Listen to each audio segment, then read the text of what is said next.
I completely forgot what button I needed to push in order to start this whole thing up, but there we go. And it is going now. And hello, chat. Chat has been sitting here for a couple minutes talking about Don Bluth's weird vor fetish, which Oh, no. is something. It's a thing. I mean, so, Marahen says it's like, yeah, Don Bluth and his weird vor fetish. Nobody wants to talk about it. And I agree. It is a weird vor fetish, and nobody wants to talk about it because, but it is I'm trying to count all the times Don Bluth has gotten someone almost eaten almost eaten, yeah. in the film. It's very common. It's really common, particularly in a lot of, like, less so in his 90s stuff, but definitely in his 80s stuff. Like, Rockadoodle, definitely. All American Dogs Go to Tail, Heaven. definitely. All Dogs Go to Heaven. I don't know if I don't remember Secret of Nim, though. There is the thread of it with Ms. Brisby and the owl, but that's from the book. Like, that's straight from the source material. And I'm trying to think of other examples off the top of my head. Joss Whedon and feet is I know that Tarantino has a foot thing, definitely. Joss Whedon and feet. I know he has a thing for there is a thing with bare feet, but it's not nearly as front and center as Tarantino will put it. He'll put feet right there, right in front of the camera. Someone was asking about Miyazaki, what Miyazaki's obsession would be, nature, airplanes. I don't think Miyazaki has something that we would classify in quite the same way as, Tarantino's foot thing.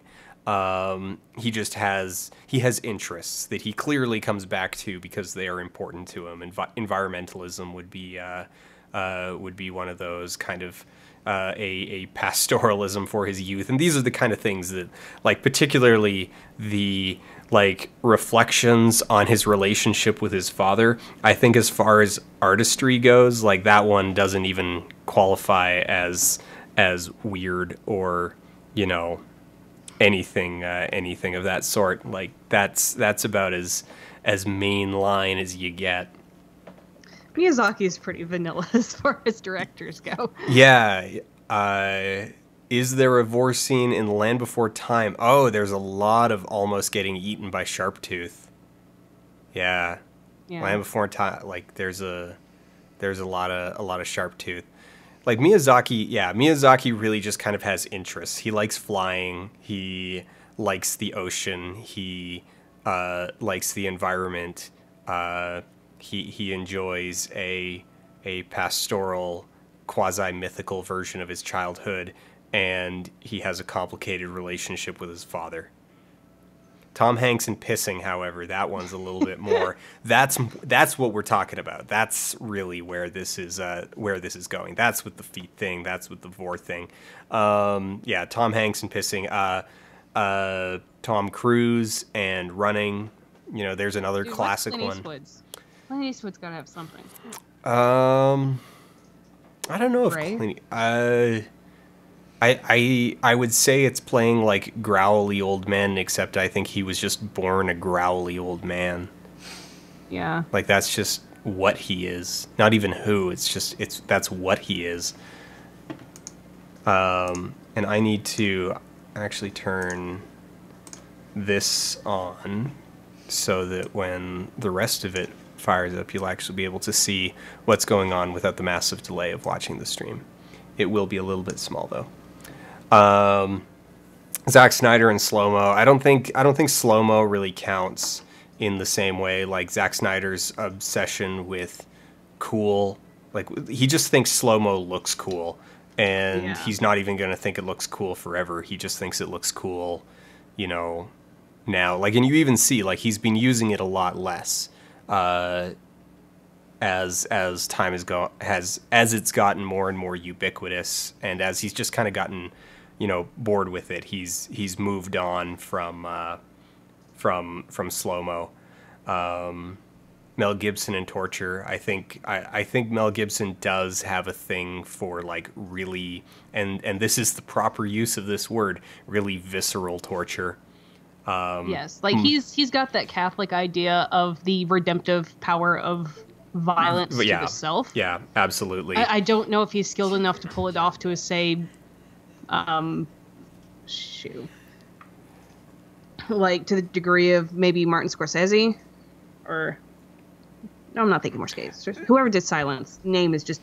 Oh, sorry, you're thinking Silence of the Lambs, or you're thinking Silence, the new one. No, one that's with Andrew Garfield. Yeah, that's not Scorsese. I don't know off the top of my head. I would agree that Scorsese has a little bit of that. Like Scorsese definitely has a little bit of his good old Catholic boy upraising permeating his movies. Like I just rewatched Gangs in New York a couple days ago, and it's like, yeah. Yeah, there's that. Tim Burton and Johnny Depp. I think they just like working together. Michael Bay and helicopters. I would honestly say that Michael Bay and hardware. He likes explosions, but I think he likes explosions really from a like filmmaking standpoint. Explosions do look really good on screen, and a lot of directors like their careers have a lot of explosions. But if you want to look at what Michael Bay actually like well and truly shoots differently than everyone else, it's hardware. It's cars, it's tanks, it's planes, it's helicopters. Actually, it's not even so much tanks and planes. It's cars and helicopters. Like the man shoots a car the same way that like porn directors shoot women. Like no, like yeah. And he shoots his women the way that he shoots his cars. Yes. Yeah, but it's like, he handles them the same, but it's not even like all hardware. It's specifically cars and helicopters. He loves helicopters, he loves cars, and he shoots them like he shoots his women. Tom Clancy clearly has a thing for military hardware, but I mean that's vocational. Like, I mean, dude's a lifelong military guy, so yeah. Anyway, I wanted to talk briefly about John Wick 2 and a couple of the things going on in John Wick 2. Now, have you seen either of the movies, Haley?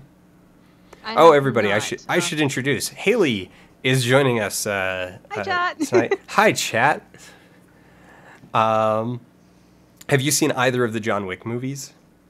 I have not. I know the premise of the first one and have seen clips, so I am the unknowing audience surrogate here. Okay.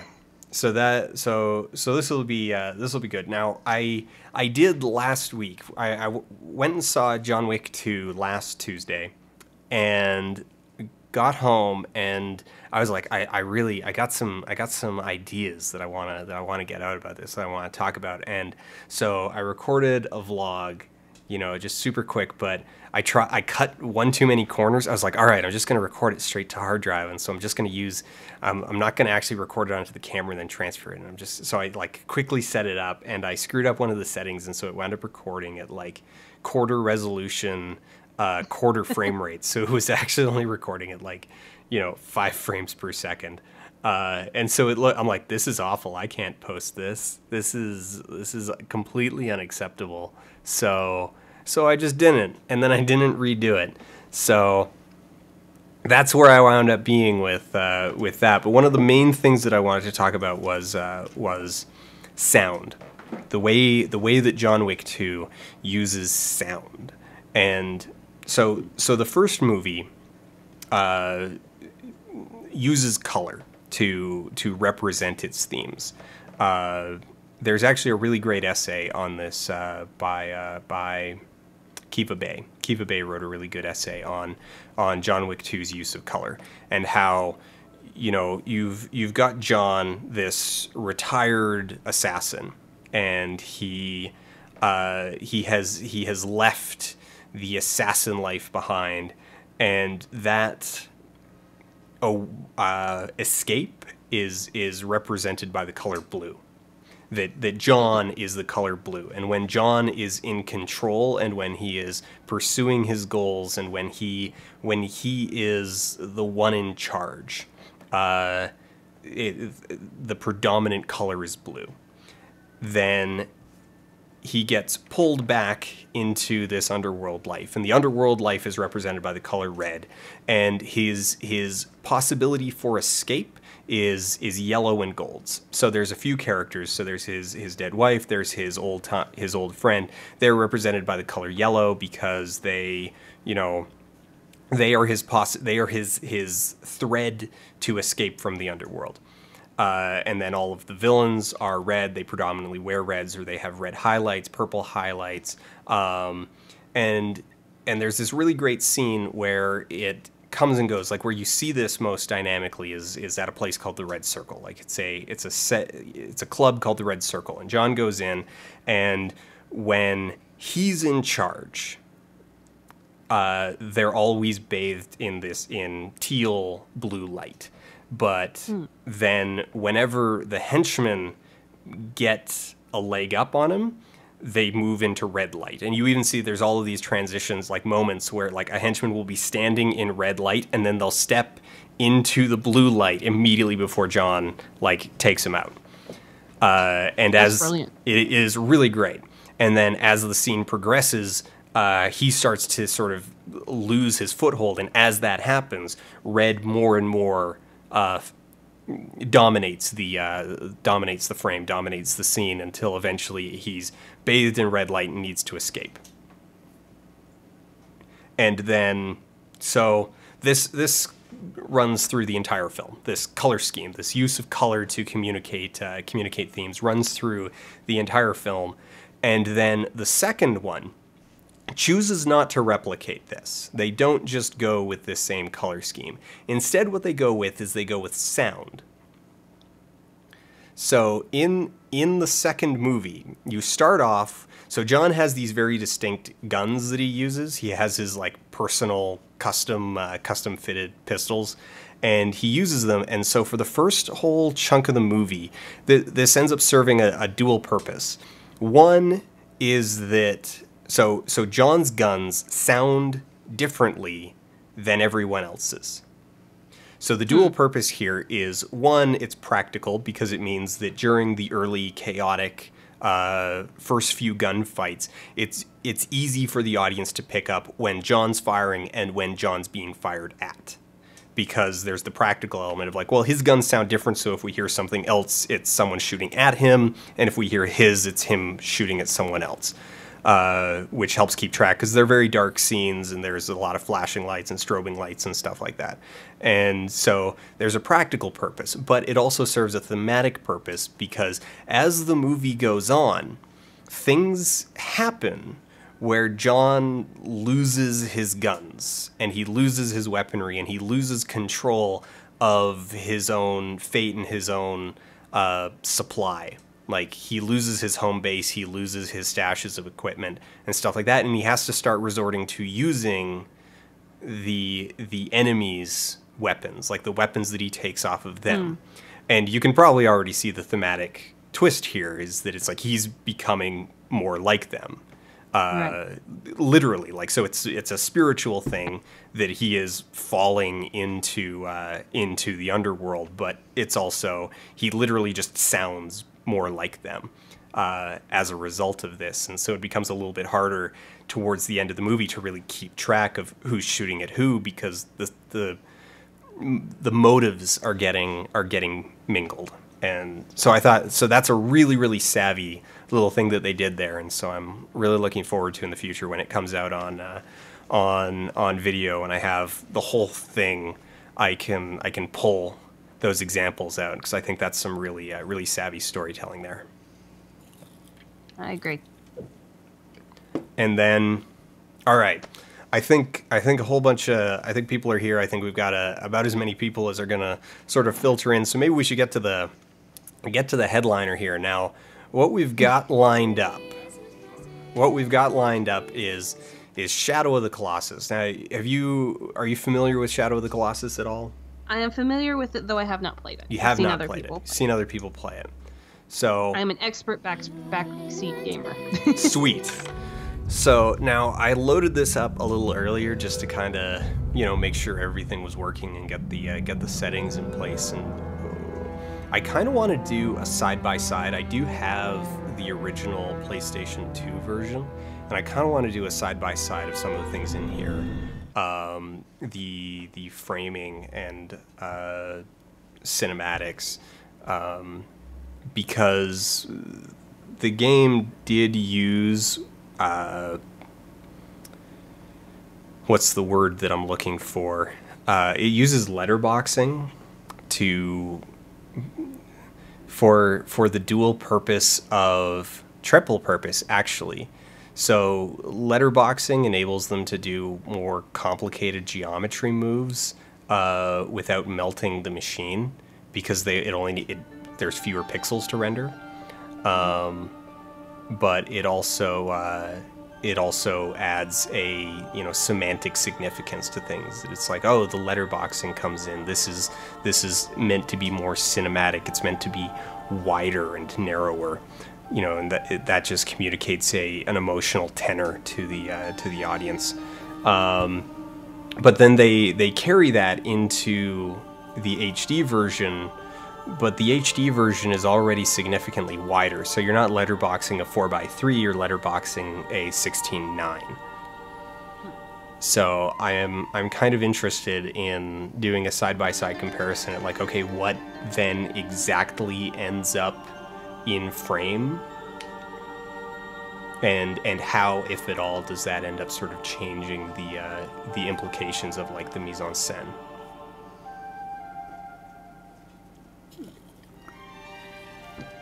One of the other things about this game is the intro is really long. It's really, really long. We're going to be sitting here for a while before we have any control whatsoever. And I think that's actually, I don't know, I'm of two minds about that. Because on one hand, it is sort of conditioning the audience towards some elements of the game, like the fact that a lot of the game is really low key.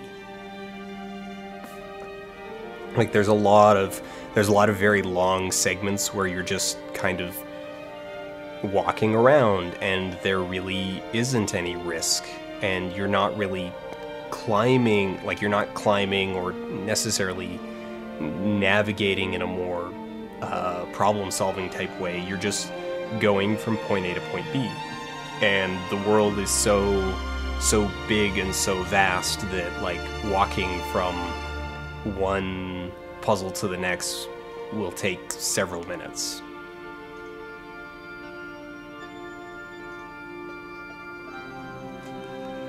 And people in chat are mentioning that they thought Argo the horse was too big compared to Wander. And this is true. Argo is gigantic. Like, just look at the size of that horse relative to Wander.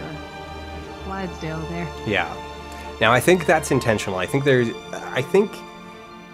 of all of the games in this series, I think this one is probably the best realized, and I think there's very, very little in here that is not 100% intentional.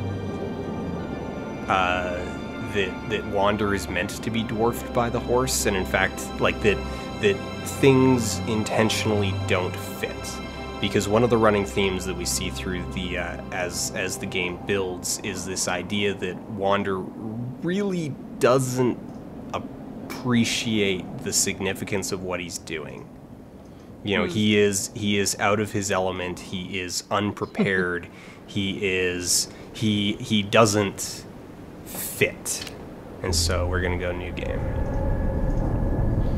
You know, so there's the storytelling kind of implication of Argo being so much bigger than him. To me, it says that it's like, all right, well, Argo is not his horse. Argo is stolen. You know, it's not it's not his horse that really fits him, that is the right size for him. He grabbed the first horse on as he was making an escape, and he wound up with a horse that is 3 sizes too big. That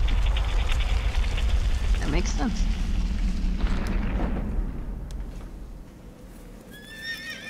And people are bringing up a few of the theories that Wander is the original killer of the girl. So this is going to be this comes out in a little bit here as he navigates down. But that bundle on the front of the horse is a corpse. It's a dead girl, and she's wrapped up in a carpet. Like you do. Like you do. So a few people have the theory that, you know, it's like, oh, that he killed her, and I don't know entirely how I feel about that theory. There's not a whole lot to sort of support that, aside from just a general sense of, like, I don't know, he feels remorse, and clearly something, you know, happened, and it does almost, like, there is a certain degree to which it would make sense that it's like, oh, okay, he did something rash and, you know, lost his temper or whatever, like he screwed up big time, and now this is all part of his, you know, boneheaded attempt to remedy the problem. You know, fix his own mistake. And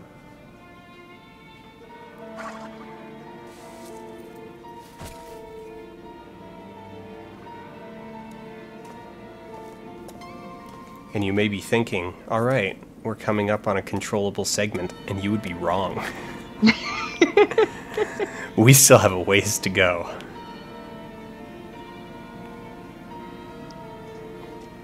So you're drawing tonight? I am. I'm doing some illustrations that are going to be part of a video I'm working on.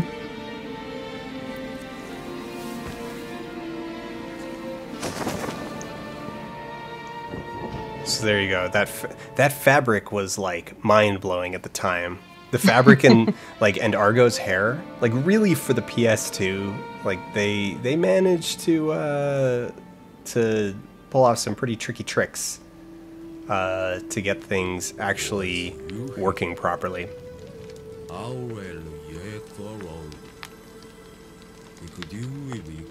It looks really good for the aesthetic, even if there is, like, the graphic limitations. Yeah, that kind of wistfulness. I think both this and the previous game, their aesthetic really helps carry them even 10 years later. I mean, it's the same thing with, like, when people look at the 16-bit era, 32-bit era, you know, Super Nintendo and whatnot, that their aesthetic has essentially made them timeless. Whereas you get the really old stuff, you get the Atari stuff, where it's like it's just too abstract, and it's like it doesn't really work. And then you get the early PlayStation. I am playing a Barnett Newman painting. Yeah, and then you get to, like, the early PlayStation 2 stuff, like even some of the early PlayStation 2 stuff, but particularly like the early PlayStation 1 stuff, and it's like, yeah, okay, that's, you know, that's a person, I guess. You look at the first few Tomb Raider games, and it's like, that's a humanoid figure.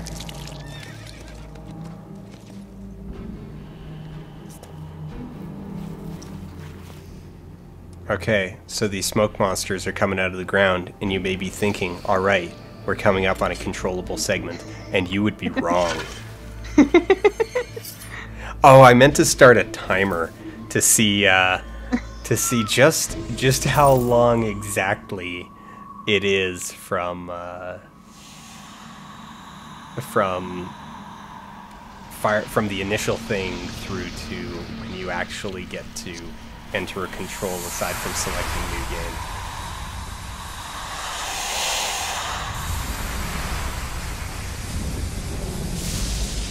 Had to have been about 5 minutes.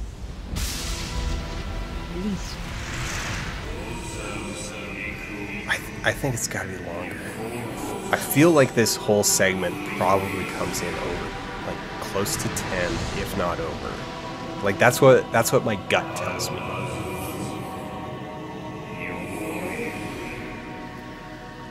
Now, one thing that's good to point out always is that the voices are all fake languages. Like, so even if it sounds like Japanese, it's fake Japanese. Is it like a structured fake language, like a conlang, or is it just gibberish? I think it's a conlang, just enough to basically carry how much it's used, and it's barely used. Like, there's really only 2 significant blocks of dialogue in this game. Then there's a bunch of other, like, smaller exchanges, but this and, like, the very end are the only times that people actually, like, speak back and forth. And I don't know how much work is put into it as a conlang. I wonder if the art book talks about that. Maybe. Oh yes, somebody brought up a great trivia point. So Dorman's voice is actually 2 voice actors, a man and a woman. Nice. And that becomes very thematically important as the game goes on, and as you begin to learn more about who Dorman is and kind of what's going on here with this temple. And so what he's explaining to Wander right now is that he can totally bring this princess back to life, but right now he's shackled by all of these guardians, and so in order for Dorman to get his power back, he needs to Wander needs to go and kill all the guardians, all of the Colossi. We have our call to adventure. Yeah.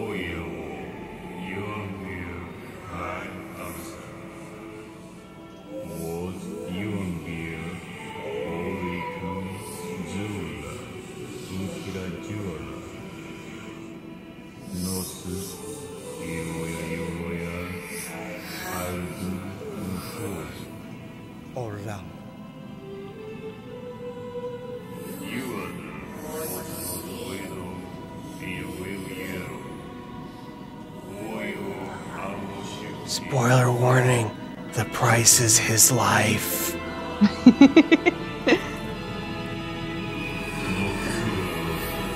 Surprise. Surprise.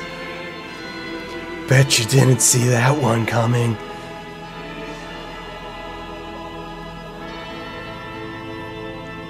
Laying it on the table, that's fair. Yeah. So they bring in a lot of the themes right off. So Dorman, the dual voice, light and dark are brought in pretty heavily right at the front. You know, telling you to raise your sword and shine it in the light, and that'll point you in the direction of the next Colossi. Also, there is one of the problems with the PS3 version, which is you get to see all of that terrain render and snap in as we finally have control. So, time. And now it's actually going to give me a tutorial that is wrong. Like, it's going to tell me a bunch of controls that are not actually what the controls are. Oh, and I need to change some things. We need to go to the options, and we need to turn full pixel mode on so that there isn't a black bar, and I think I need to change. So, yeah, it's telling me triangle to jump, but triangle is not jump. X is jump.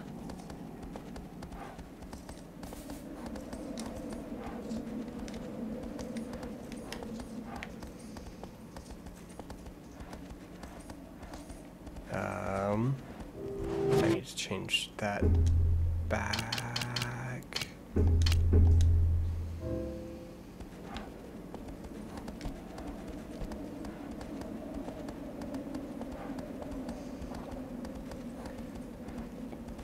But I know where we're going, so we're just gonna go straight there. Even though... Wait, where's my sword?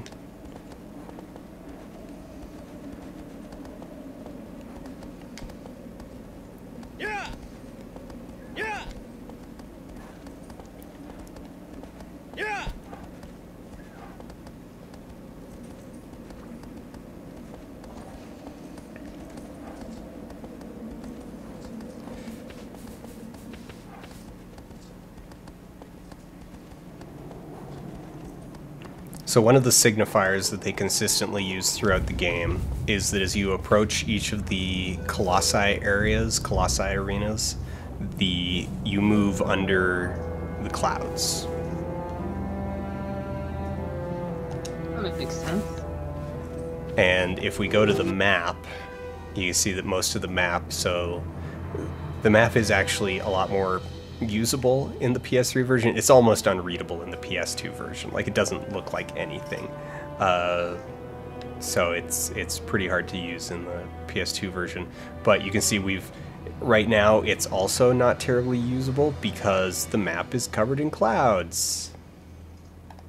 And as you defeat Colossi, the clouds clear away. Exactly. Ah.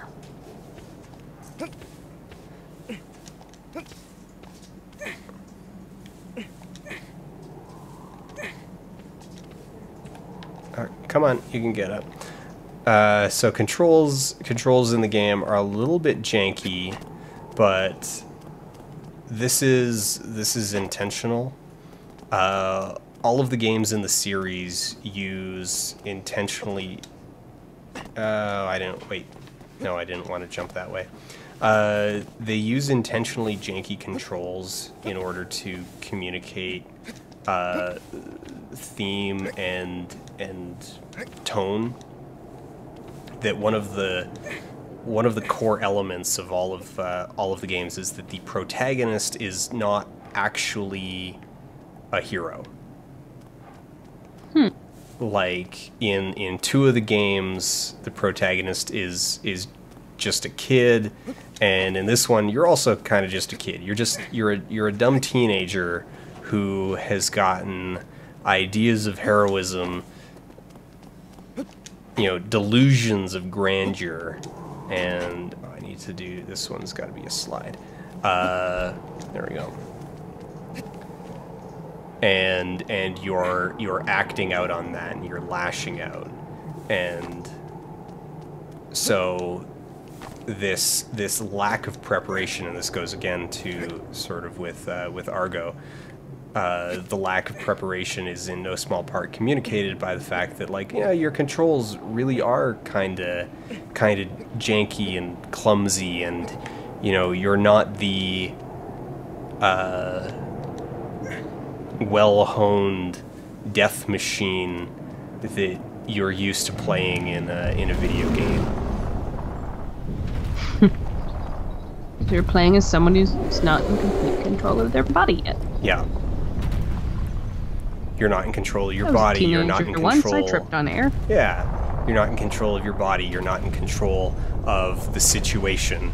And with Wander in particular, I think this comes through super clearly because, or works really well on multiple levels, because then it's not just about, I need to draw my sword. There we go. It's not just about sort of this lack of control, but it then also becomes about his resentment of that, and the fact that he then lashes out, violently as a result. So this Colossus, this is the first Colossus that we're going to encounter, and we can stand here for hours, and it will do nothing to us. It will basically ignore us. It's got this giant club. It's clearly, you know, a war machine of some kind, but it's functionally docile. Until we decide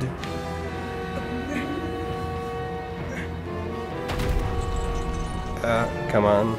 So at first here we climb up on it, and it's gonna try to shake us off because it's a tutorial boss, but it also doesn't want us on there,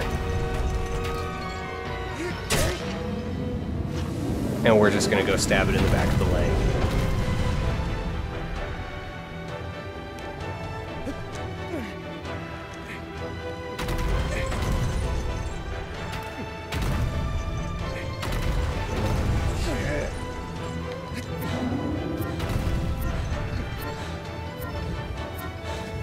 Oh, my grip's almost gone.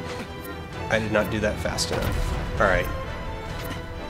So in the bottom right there, that pink circle is my grip meter. Huh. When that's done, you fall off. Yeah. So normally I can do this guy like completely without ever falling off.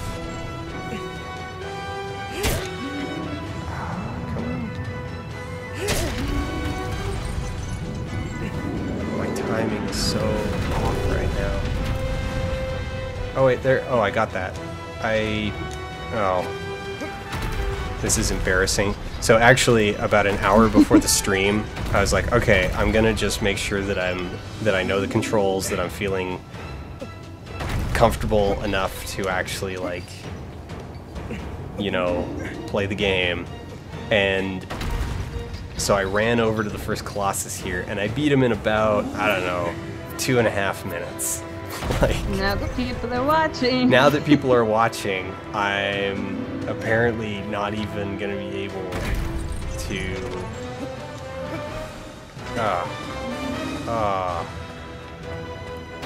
It's going to be very authentic. It's going to feel like a first playthrough again. Alright. So one of the tricks to the game is there's actually like a lot of micro timing that you need to deal with in the patterns. Cause, yeah, there you go. Yeah, I got it. So if you try to get just a like, oh well, I want to always do a max damage stab. Well, a lot of the times the Colossi actually have a I'm gonna have to put it would fall off again because I can't. That's getting kind of bonkers. They have a rotation that is timed just so that you can't actually do that. So when I get here, he's gonna do the shake. And then it's going to take just a second for Wander to actually be able to stab. And then you've got to release the stab before...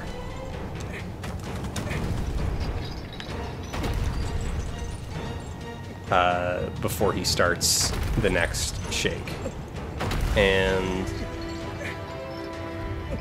I feel like I'm glitched. Because I can't... I'm just going through this cycle where he's not actually grabbing with his second hand, even though the Colossus really isn't shaking around that much.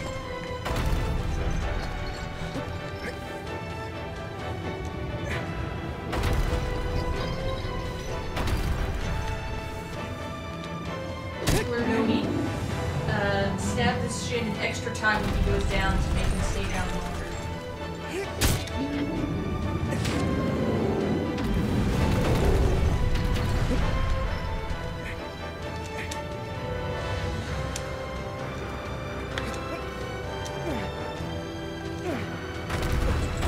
But he's still not... he did it again.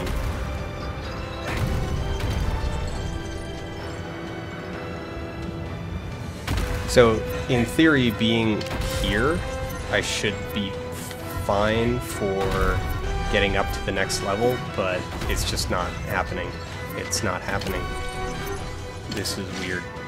This is embarrassing. I should have just recorded my previous attempt and just like, oh yeah, here's me taking out the first guy in like 2.5 minutes.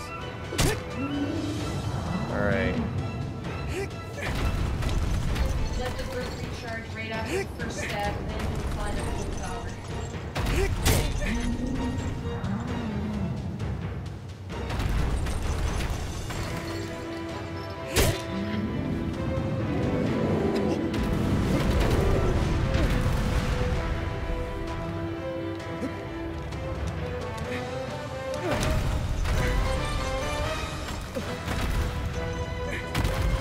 Dan's gamer card revoked. And he needs to jump and grab his butt here before he stands up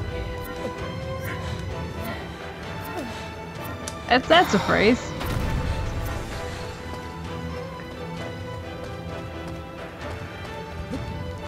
This is the part of the stream where people give me like blatant advice about something that I don't need advice on.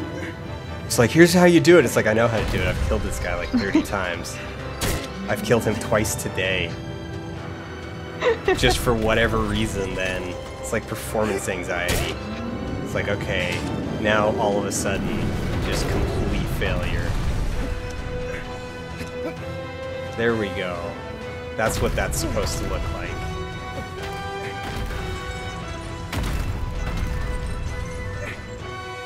Okay, so just pretend that what I just did there is in fact what I did like 5 minutes ago.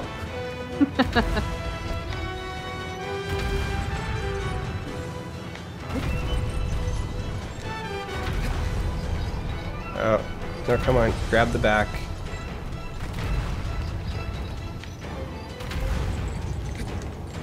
There we go. And we're good.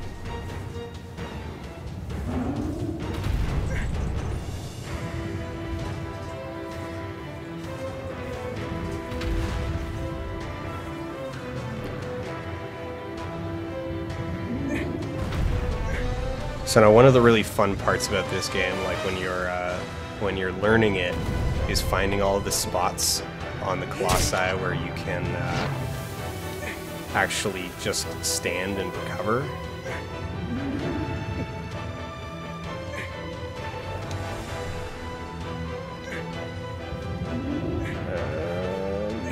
It's a lot of shaking.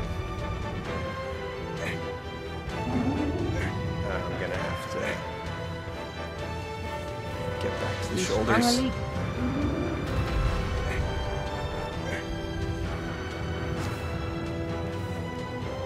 So, like, kind of right here by his shoulders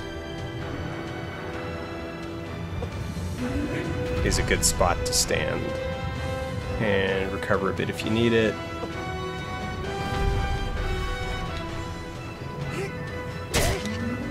There we go. There's one.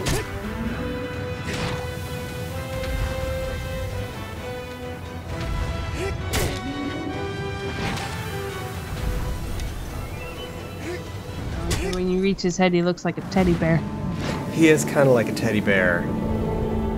He's there the we softy go. Colossus. All right, so mine is just ignore all of the parts where I couldn't actually like get off his leg. The rest of that went fine.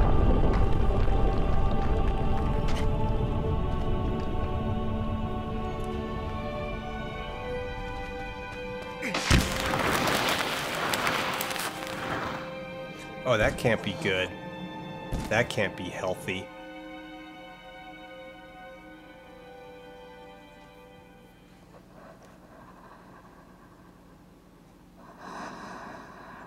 No, it cannot.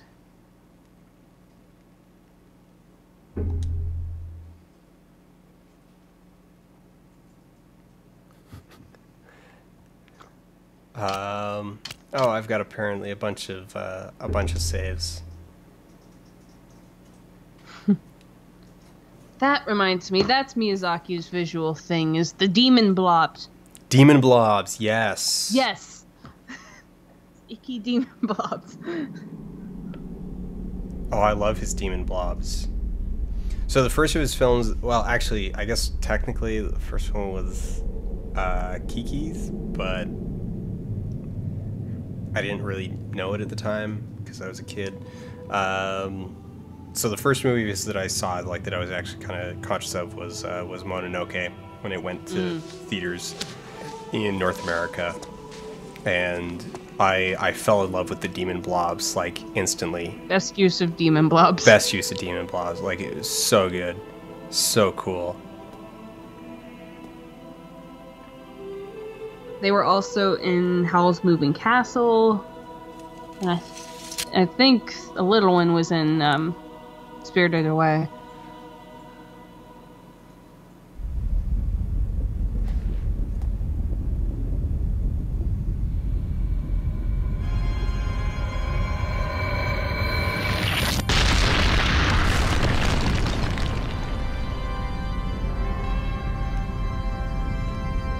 So emotionally and thematically, one of the things that we're seeing going on with the Colossi is this dissonance between initial presentation and a revelation.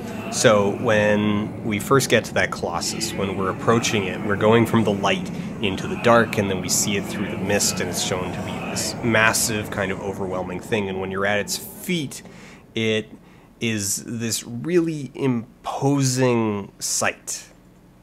And it does look dangerous and threatening. And then when you get up to its head, well, it's got a face just kind of like a teddy bear. and it hasn't really, like, actively, aggressively really done anything to get rid of you, and here you are just stabbing it in its head. But, you know, it's being signified by darkness, by shouts and, you know, clouds and shadow. And then when it does die, like, this black energy comes out of it. And the energy goes to you, the player.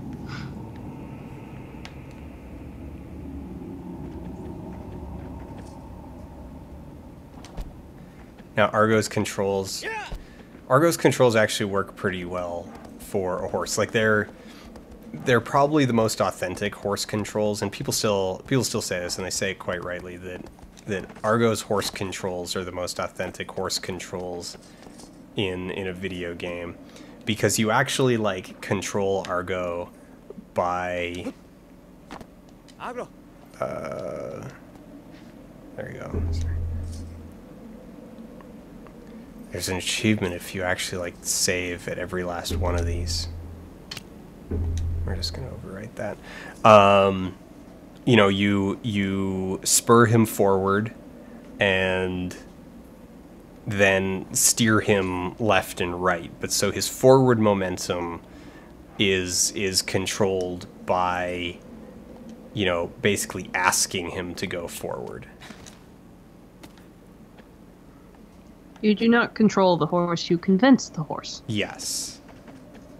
And it is at times utterly infuriating, just like riding a real horse. And there's a lot of times, like, because you don't really have this precision thing, and he is still a, like, video game construct, there's a lot of times, like, often in order to get out of the temple, because of this, I will instead just manually run outside the temple and get away from the stairs and then call Argo.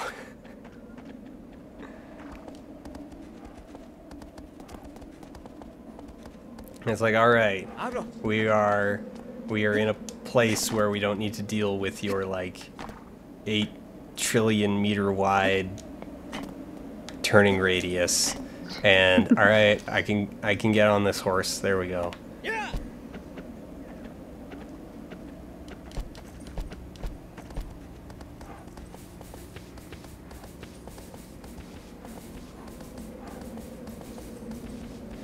There are a few points in the game where you do need to try to do some precision horse steering, and it's not the best.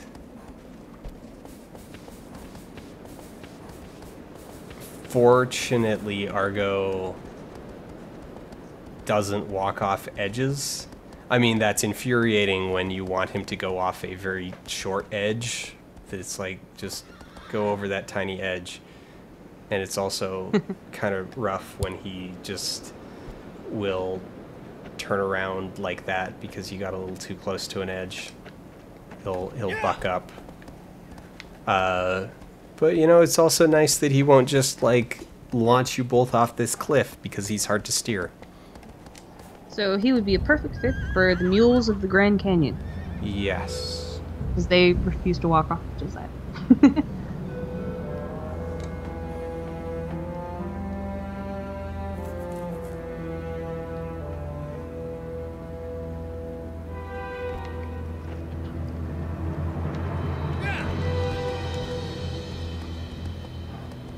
Argo isn't gonna break her legs for some angsty moron. Look, man, I'm not fault you kill your girlfriend.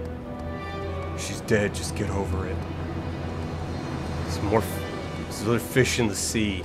I'm sure you're probably gonna be executed for killing the princess when you get home, but I mean, like, that's your problem, not mine.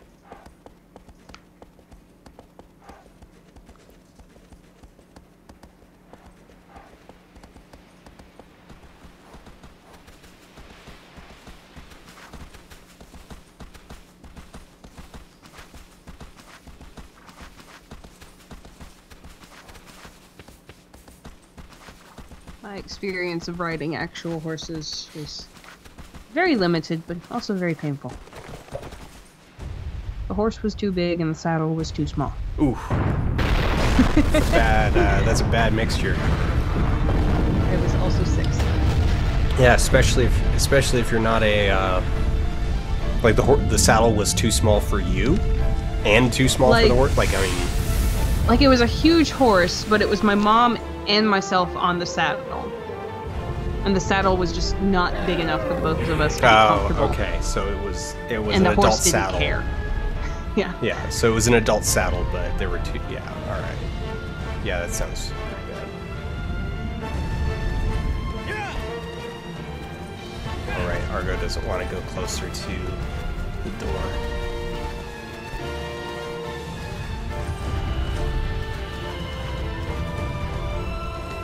Oh, come on, Argo. We want to ride past him because we gotta shoot him in his feet.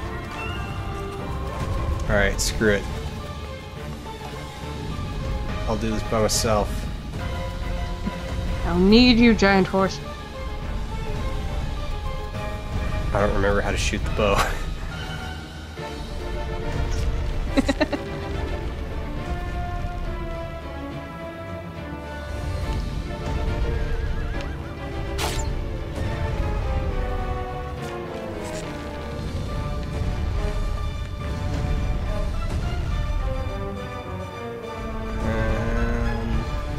I should pick a foot and just point at it. Wait. There we go.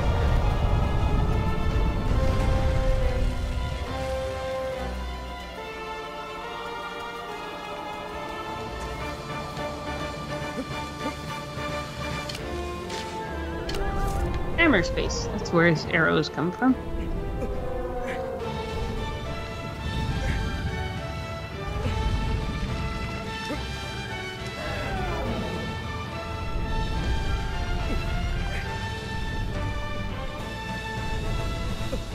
I think I loitered a little too much down. Oh no, I can get up to the recovery spot.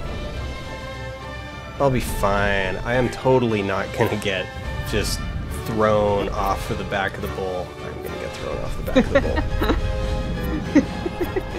bull. not gonna get the whole 7 seconds.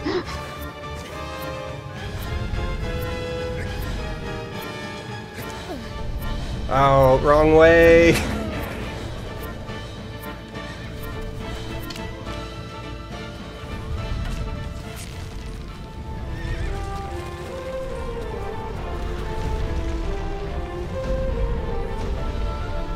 Lift the foot.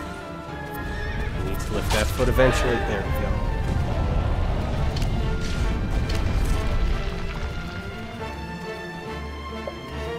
Okay.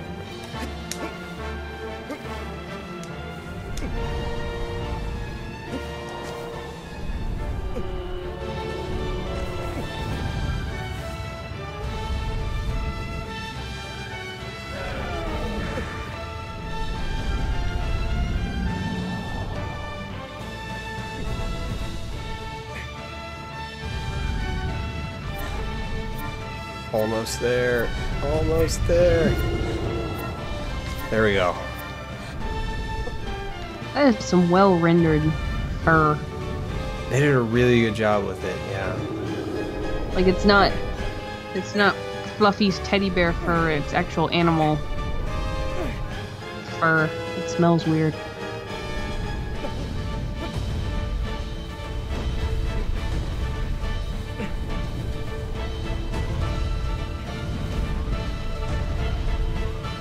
So this guy's back is actually a bit of a maze. Ooh.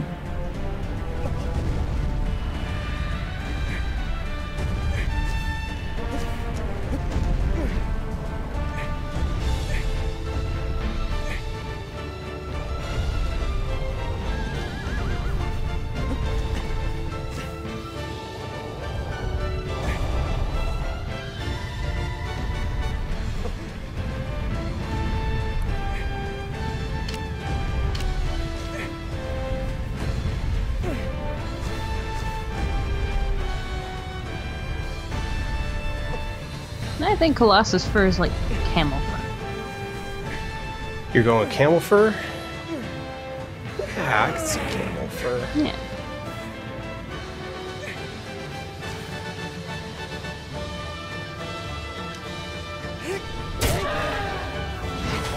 Got some camel fur toys as a kid when my grandmother went to Egypt, and I always liked them.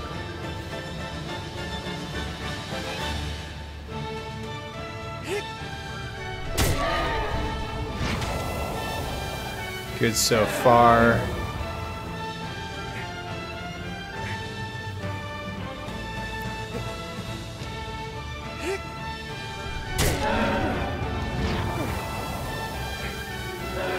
And we got plenty of grip. We should be able to get, I think it's 2 more if we can get them to full power.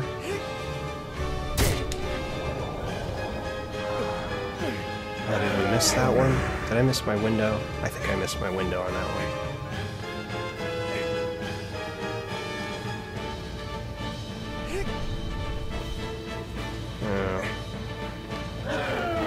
You know what? Just for safety, I'm gonna, once he stops shaking, gonna move back a bit to the safe area.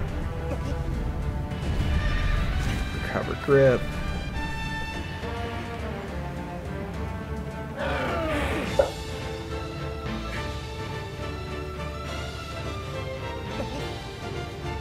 So they did a super good job mechanically. Oh wait, no, this guy's got 2. Right, I missed one. There's one back along his back. That way everyone's saying just stab the butt. Yeah, I missed the butt one. Alright, we'll just run along his spine. Oh my.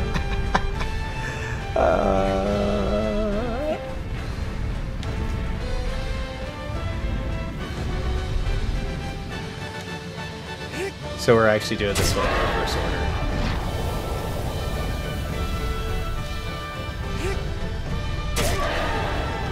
Because I'd put the sword away, and so these spots don't glow if the sword's not out.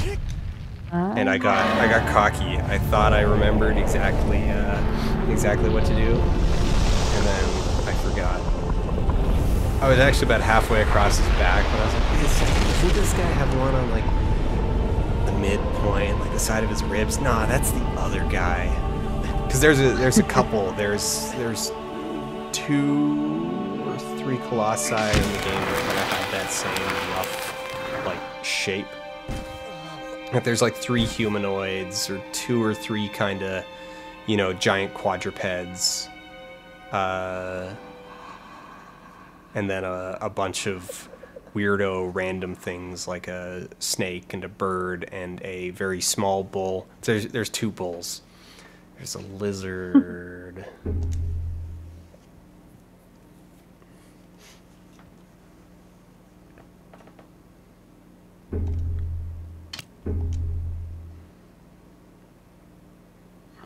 I'm not gonna do the lizards. I'm not gonna do the lizards. The lizards are such an unbelievable pain in the ass, and it would be like the most boring thing to stream ever. Like, okay, I'm gonna sit here pegging arrows at a tiny ass lizard for the next hour. It's like, no, I am not doing lizards. There are more than enough frustrations in this game without doing lizards on top of it.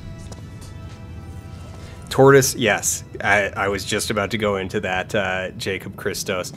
Tortoise Colossus is the worst. It took me 2.5, 3 hours to kill the tortoise the first time I did the game, purely because of the process of trying to like maneuver the tortoise, like the RNG of getting the tortoise to actually stand over top of one of the geysers. That sounds elaborate. Yeah, like it's not, I mean, it's not elaborate. You're just kind of waiting for the AI to screw itself over so that you can take advantage of it. And it involves a lot of just hoping. A lot of hopes and prayers. Very ineffectual prayers.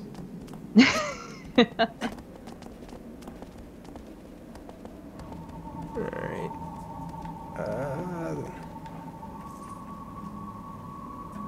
Trying to remember the next one off the top of my head. Those are the two I know the best because they're the first 2 and I've done them so many times.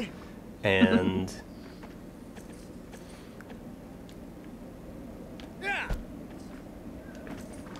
like it's one of those things where you're just like, it's like, oh yeah, I want to show my friend Shadow of the Colossus, and so you go and you kill the first Colossus, and you're like, yeah, you know, they get pretty hype on it, and then you're like, sure, let's go, and like maybe you kill the bull, you probably kill the bull, and then that's about the point where they're like, yeah, that looks really cool, I should definitely try that for myself sometime, and you put it down.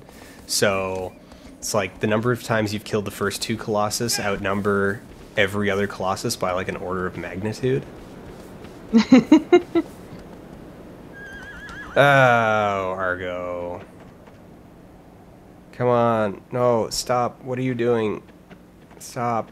Argo, why do you hate me?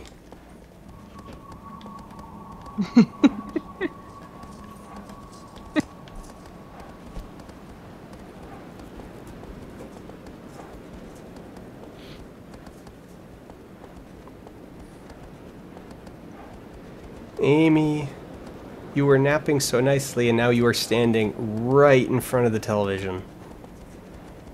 I need to see what's behind you. There you go. Cat distraction. She's so adorable though.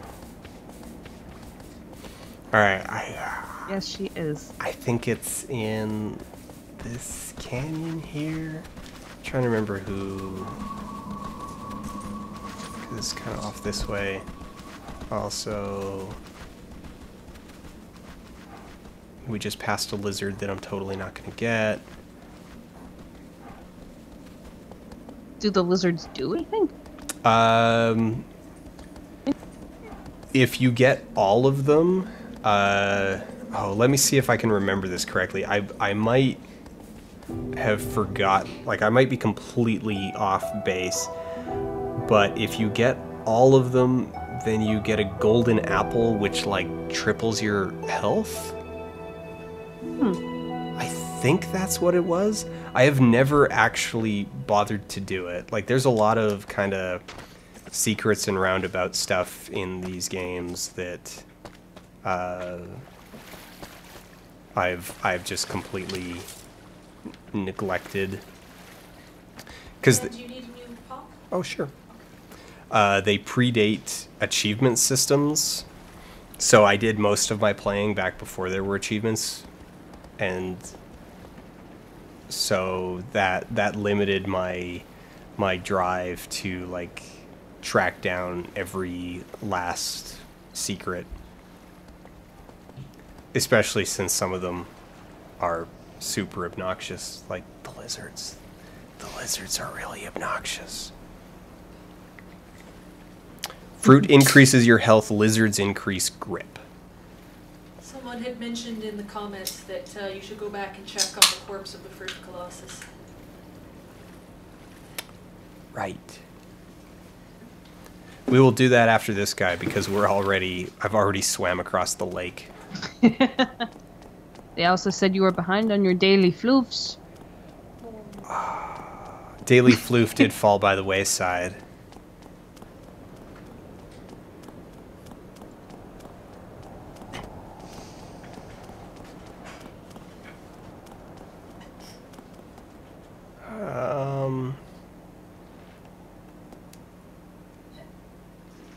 Oh, hello, kitty.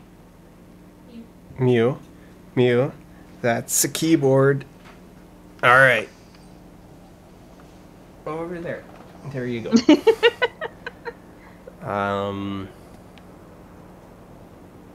Alright, now something I always forget. And now I'm second. Okay, I cannot remember if I need to jump to that block and grab that thing that looks like a ledge, and then jump from there onto the central platform, or if you can't grab that and you need to just jump straight to the central platform. And I'm like triple guessing myself because it's like, oh no, like I'm pretty sure that whichever answer I'm thinking of is in fact the wrong answer, and going like, you always think that first and it never works and you fall into the water and you need to redo it. And people are saying it is the ledge, so I'm gonna It looks pretty obviously like a ledge. Did everybody saw how I just kind of like floated sideways as I launched into the air, right? Like people saw that I just kind of, yeah. I did not go forward. I just kind of like, ooh.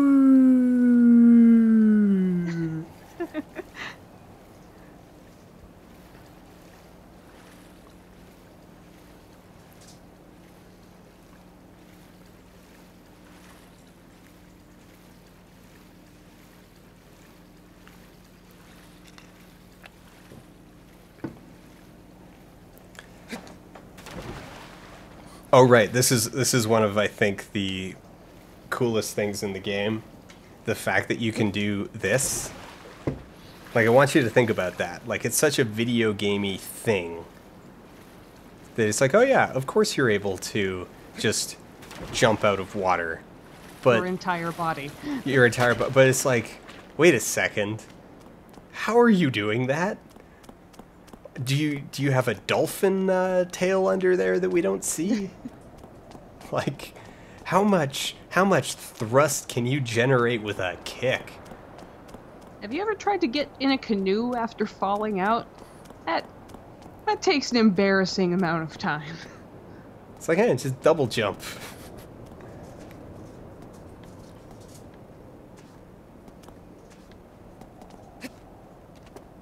There we go.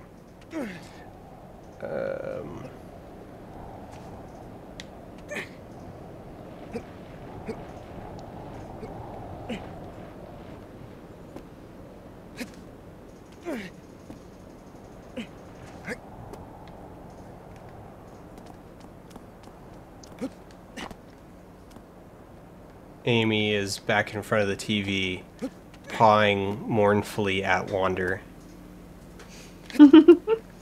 Duh. Here, just a sec. Let's see if she'll...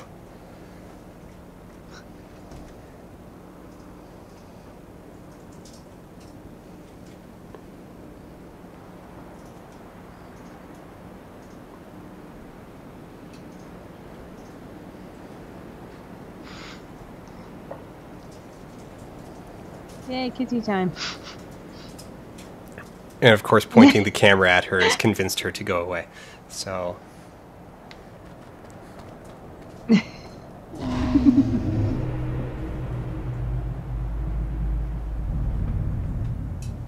He's like, now that you've made a thing out of it, it's boring. Exactly.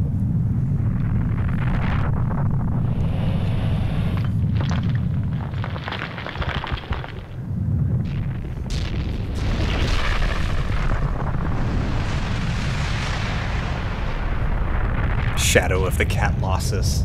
I like this. Alright, this fight's really cool, though the first time you do it, it probably takes a bit to figure out.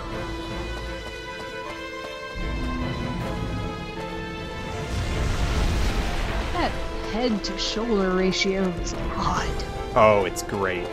The design of this guy, like, oh, the design of all of the Colossuses is just, like, amazing. So with this guy, you've actually got to lure him out towards the edge. Just like, okay, chase me a bunch, and then get it away from the middle. Because then you need to stand on...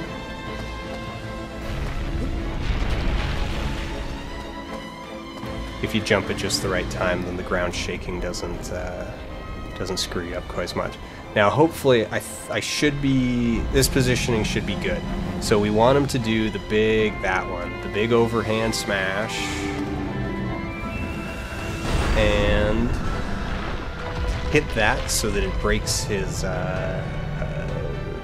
wristband, armlet there. And now we bait out a second one of those attacks just in the dirt. And I think I should be good positioning here. Pretty good. A little on the far side, but...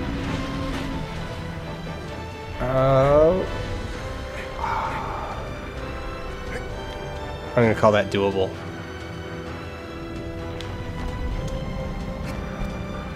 If I will grab the fur. There we go.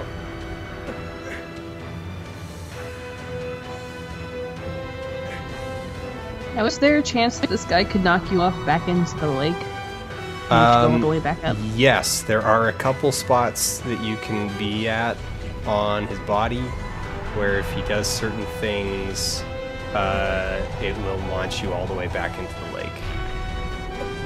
And I really, really, really should have actually stopped and rested at the armband instead of going all the way to the shoulder. But if I can get to the shoulder... No!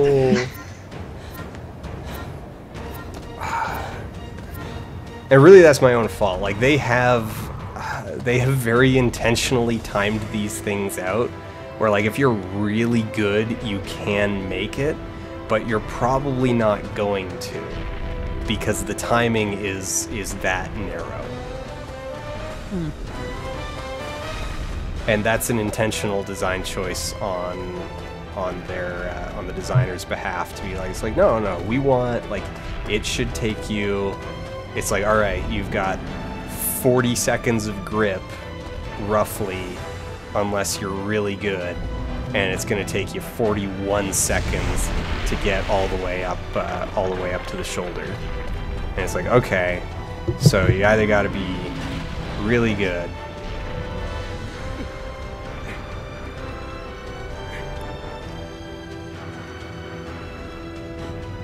or you've got to stop at some point and recharge. So we're gonna play it safe this time and go up to the elbow, and we'll rest at the elbow.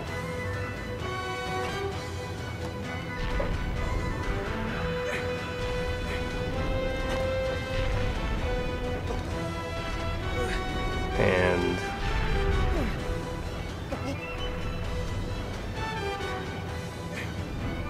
the hard part about resting at the elbow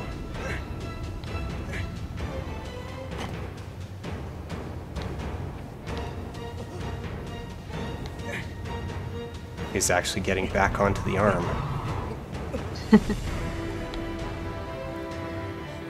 But we should be good.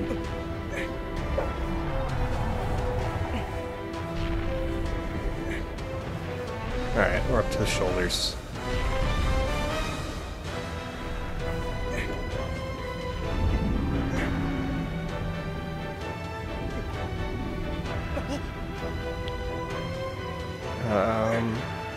I'm gonna have to go wait for that so that I can get back here.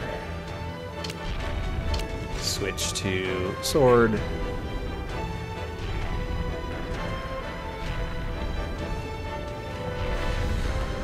And now this guy's got head, and then his head's actually really tricky to get.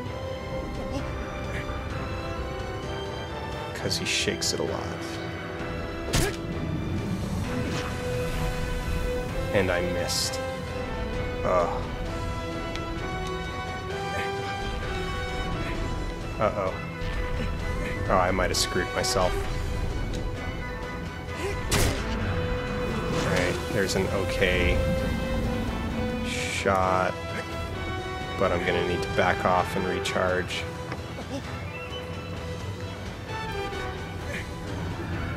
So one of the things they did a really good job at balancing, like mechanically, is that depending on where you that your grip actually depletes based on how much force you've been subjected to.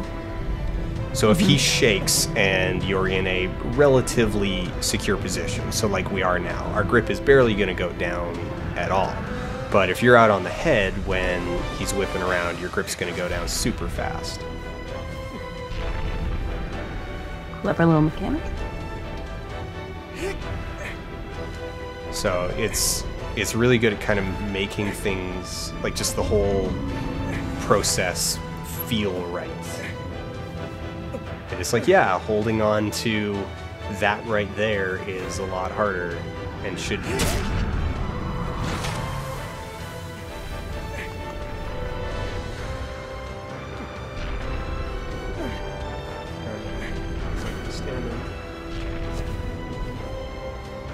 Some grip.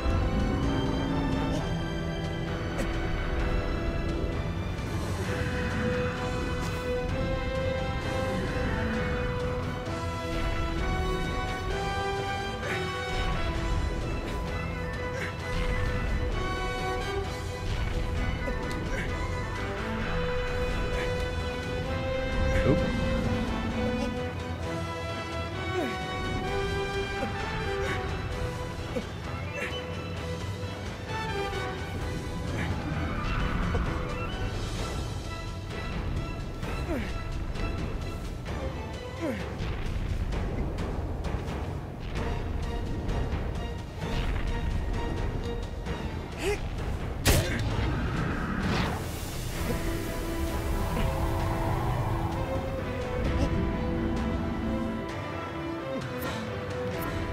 And I am at risk of being just thrown entirely. Come on, lean your head back. Please lean your head back.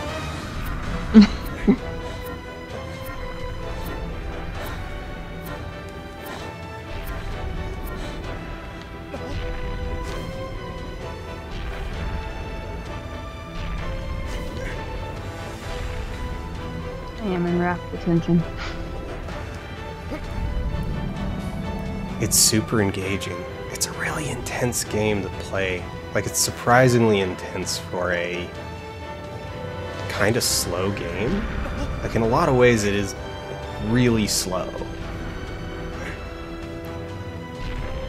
you know, you spend a lot of time waiting for an opening. You spend a lot of time. It's like, all right, back off, recover. I think that was off. There we go. Are we done with the head? No, we are not done with the head. Can I get another one off on the head? There's a decent one.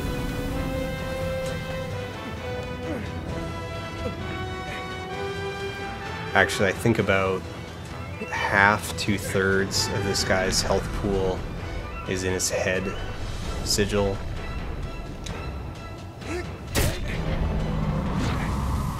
So that right, there we go, yeah. So we'll just strategically fall.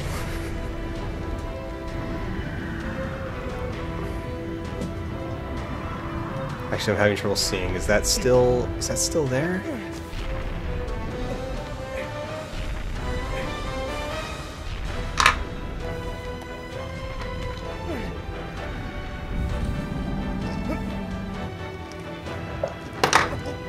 Amy, no. No stealing toys off my desk. Yeah, that's definitely gone. That's gone. Okay. Strategically fall. Strategically fall. Amy is clawing at the controller. She wants to play. That's okay. We gotta do more strategic falling because we need to get down to his hips. Now, there's two ways of doing it. One is we go all the way back down to the arm. The other is we just, you know, fall here. And it's actually the abdomen.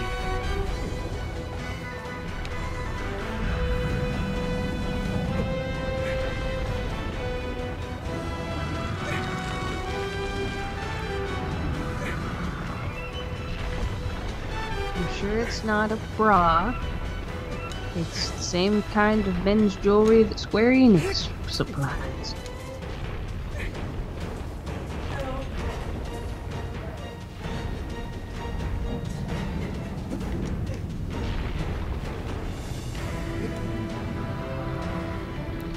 Alright, get a grip. Get a grip. Stop shaking. Get a grip. And...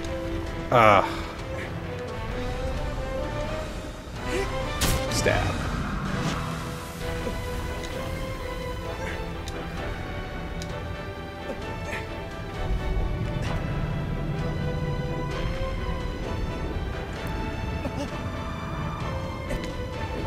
Uh-oh.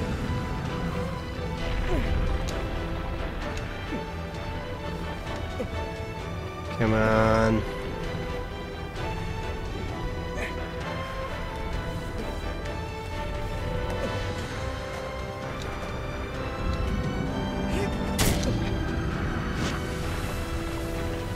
We're almost there.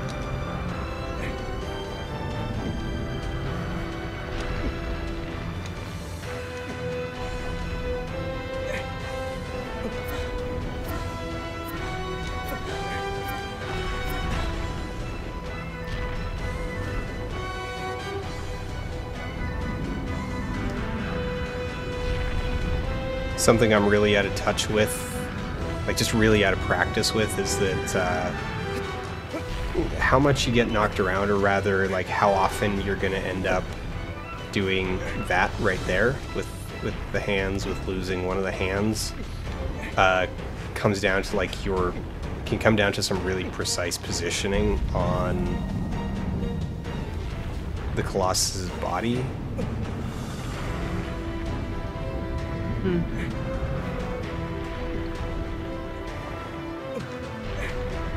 All right.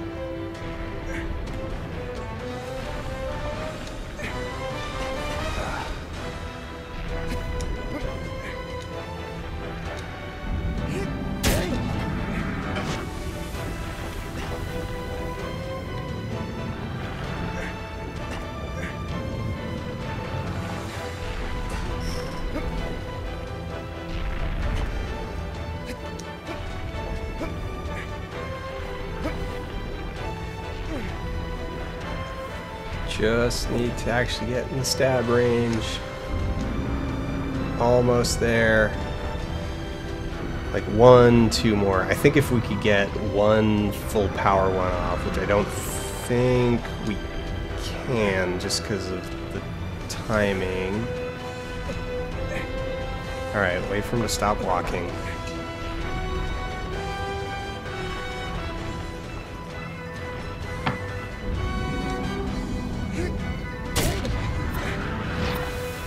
Yeah, we'll need a second smaller one. Recover a bit of grip. Don't fall off, Wander.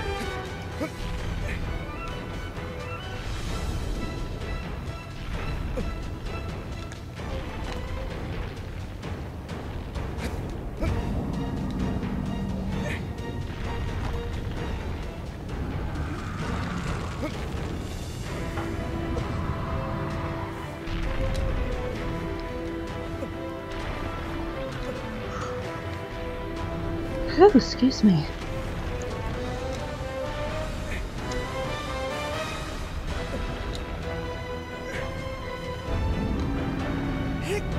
And there we go. Got it.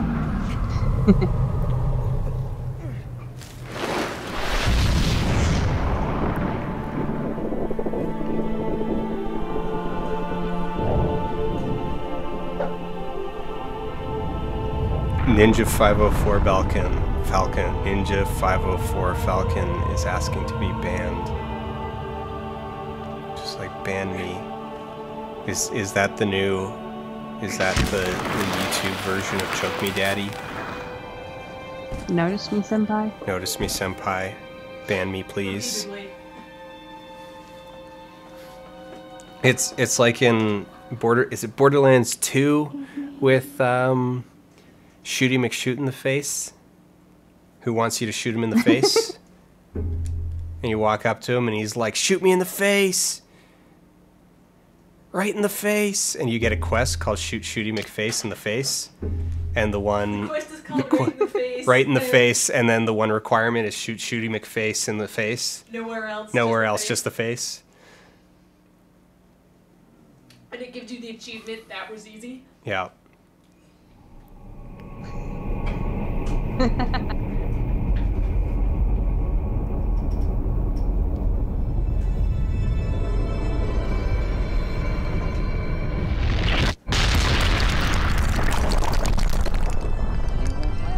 Get someone to ban you when there's a perfectly good X right at the top of the screen. Yeah.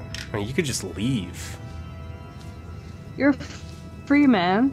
No one has chained you. Oh, free being. No one has chained you here. Am I shrill? I can be shrill.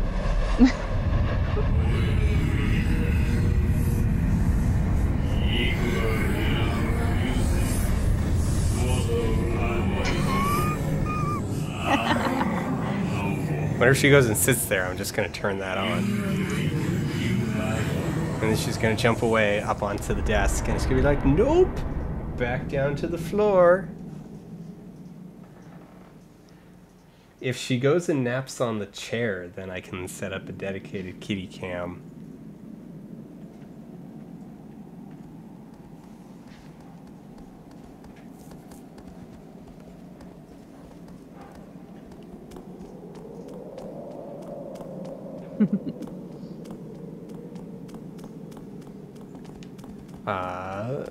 Ban me in the face. Ban me, daddy. Ban me right in the face, nowhere else. Not the arm, not the leg. Right in the face. Banned in the butt by the YouTube stream. Oh, there we go. Banned in the butt.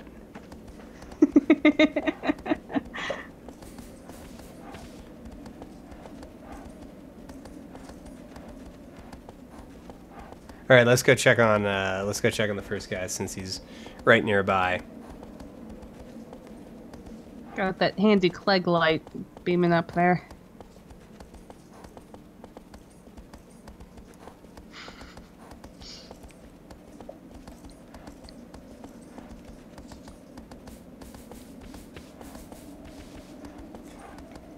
Chuck Tingle's new bestseller, Banned in the Butt by YouTube's chat moderation tools. It's not the moderator, it's the tools themselves. It is an anthropomorphization of the actual tools that is... Yes. Yeah. It would not be a Chuck Tingle bestseller unless you've stretched the laws of reality. Yeah. I mean, it wouldn't qualify as science fiction. Like, how's he going to get his well-deserved Hugo if he stops writing science fiction? Exactly.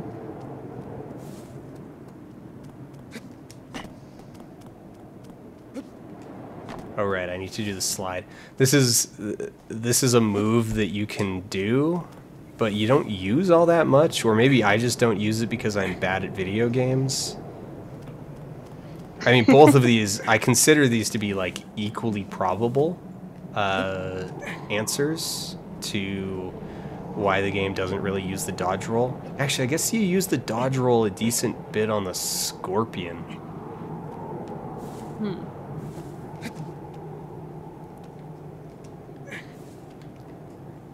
All right.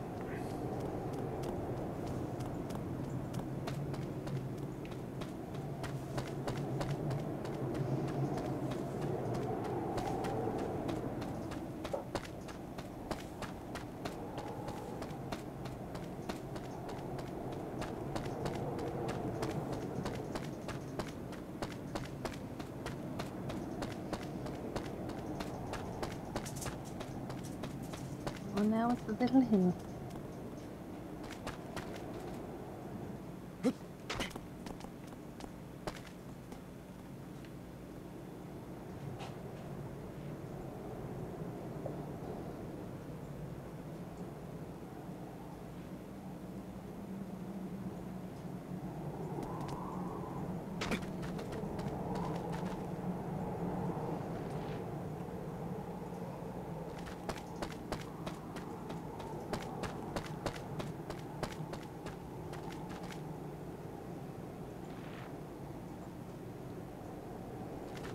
Parts of the chat having a spirited discussion about Tumblr and pandering. Have you ever heard of Sturgeon's Law? Sturgeon's Law. I feel like I mean, that feels like a phrase I've heard before, but I don't know if I can recall that one right off the top of my head. It's mostly used in the circles I run to describe fanfic as any given area, 90% of what is there will be terrible, but 10% will be good. Oh, yeah. The 90-10. Yes, I know Sturgeon's Law. Yeah. I feel that is applicable to a lot of fandom things, just like what community puts out, you have to sift through. It's applicable to just about anything. That it's like 90%. Yeah. I mean, you hear different numbers that like, it's like, oh, well, 90% or 80%, like 80% of everything is awful. Only 20% is actually like even worth your time.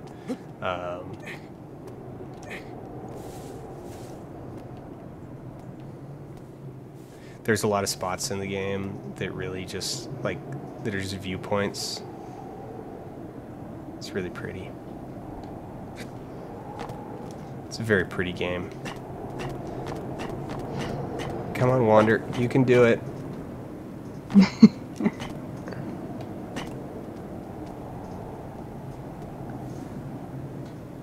I'm pretty sure you can get over there if you are diligent enough. Oh, I actually would have had it. I actually would have had it if I had bothered to hit the grip button, but we're not gonna worry about it.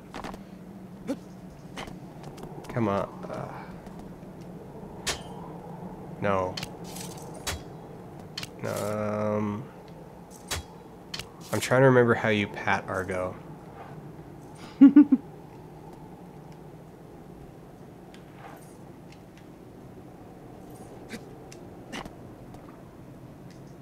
Abro.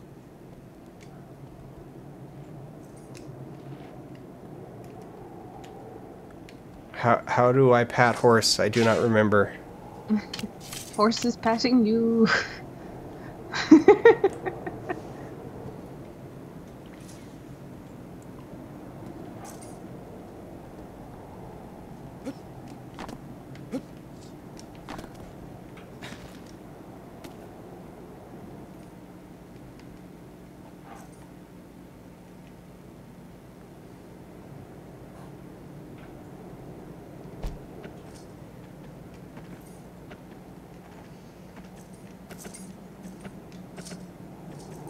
Amy is so confused. Equip hand, go near him, and press O. I tried that. It didn't do anything. Actually, well, let's try it again. We're gonna get off Argo. We're gonna do one of our epic leaps. There we go. I just need to be standing in the right position. Okay, you need to be back near near the flank. There we go. We're now just gonna. We are now an animal petting simulator.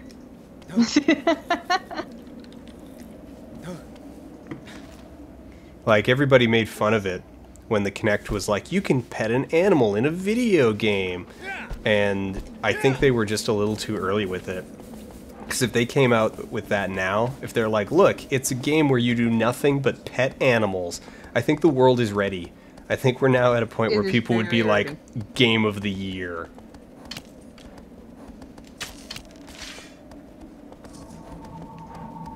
And I'm trying to remember where this next one is.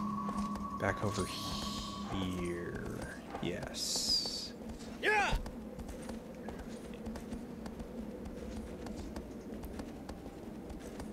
But actually, we need to steer a little bit this way in order to get around some rocky outcroppings, because we're really headed for like those trees in the distance, and then we cut right behind these mountains to get there, if I remember where we're going, which I might not. There's a lot of bosses in this game, and it's a very big game world, and it's easy to forget what the sequence is. Like, I remember last time I replayed it, there were a whole bunch where I was like, wait, that's the order that they're in? Because just for whatever reason, like, the impression that had been left in my memory was, like, completely at odds with like, the reality of when you do which bosses, which Colossi. Hmm.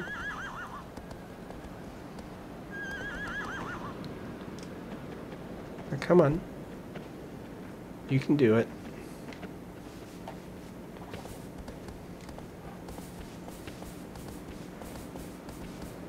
Now I think we go...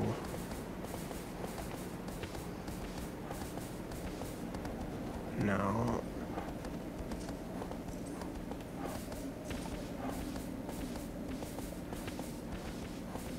Yeah.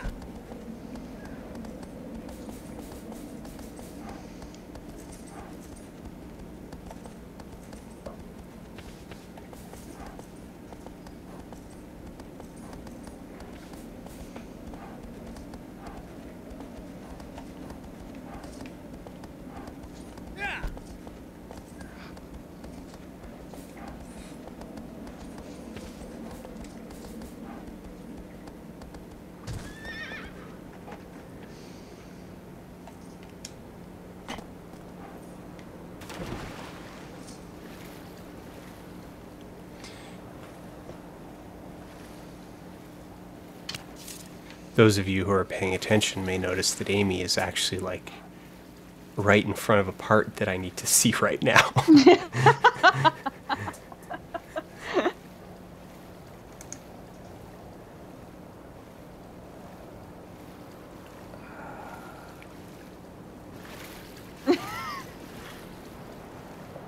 made herself bigger.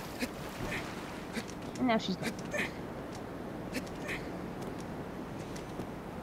She's over on her chair, and I'm kind of hoping... I think she's settling down.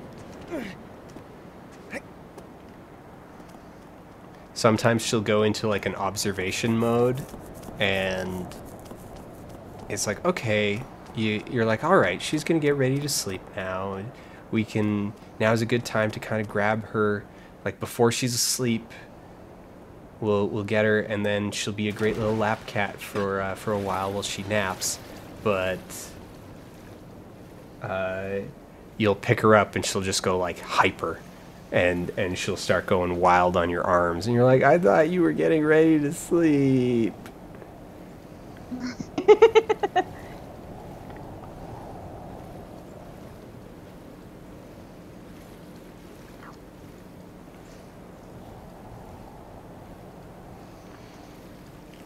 I think I'm in the wrong place. This boss should have triggered by now.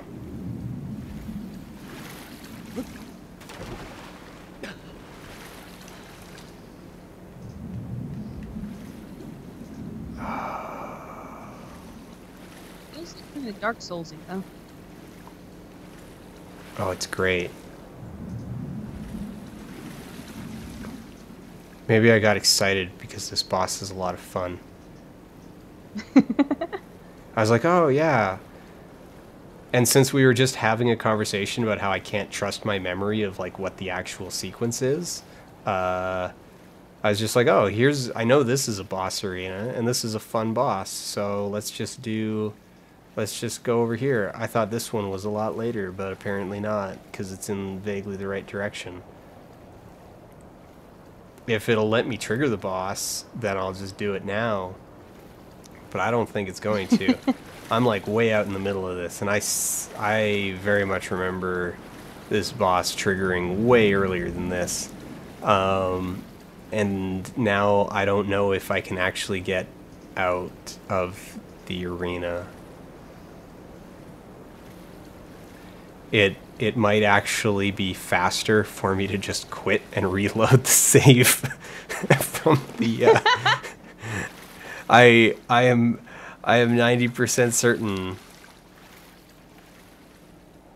This is a rule of games. Swimming is tedious. Swimming is tedious.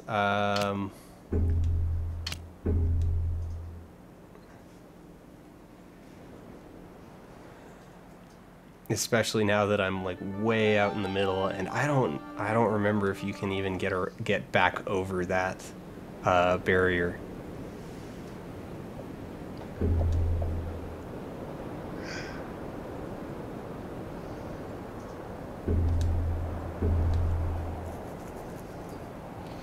Hey, I'm beating my previous time for 3 defeated by 10 minutes. Nice.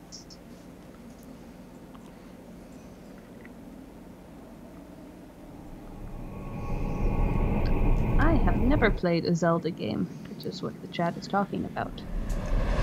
I actually haven't played very many Zelda games, all in all. Like, Link to the Past, I've played like 30 times. Link's Awakening, I've played a handful of times. I have never actually like fully played any of the like OG Zelda games, because we didn't have a Nintendo. So like I've technically played them, and like I played them back then, but it was like, oh, we're over at a friend's house and we've got like an hour of Nintendo time, and we're like 8, so we don't actually really know what we're doing, and so we're really just running around like slashing at stuff, and it's not very effective even if it is fun. So there was like that, but yeah.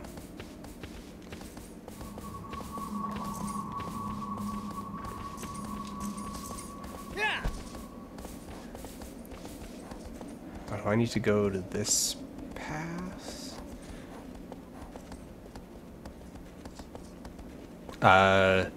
Then... oh, what's it called? Hourglass one. Phantom Hourglass? Phantom Hourglass? The first of the DS games. I've got that one, and I played that one a lot. I really like it.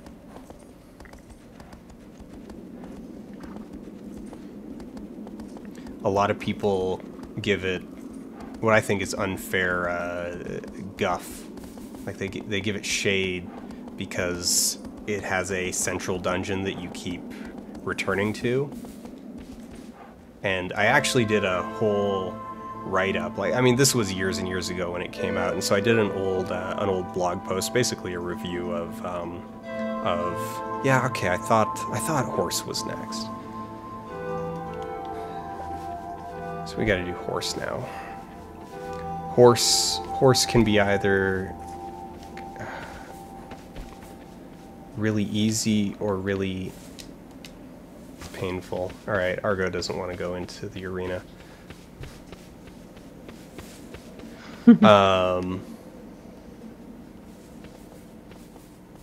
Wait a second. I don't want to go... Alright, you willing to cooperate now? Horse? Willing to go do horse? Come on. Come on. Yeah, like, so basically, back before I ever started doing video stuff, I wrote up this whole blog post on backtracking and kind of the unfair reputation that it had gained.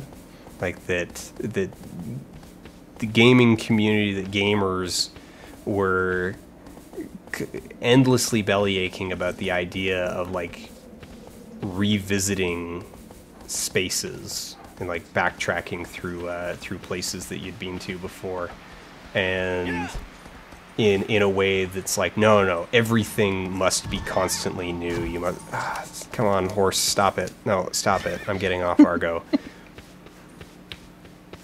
And I'm going... It's like I need to stand in the sunlight.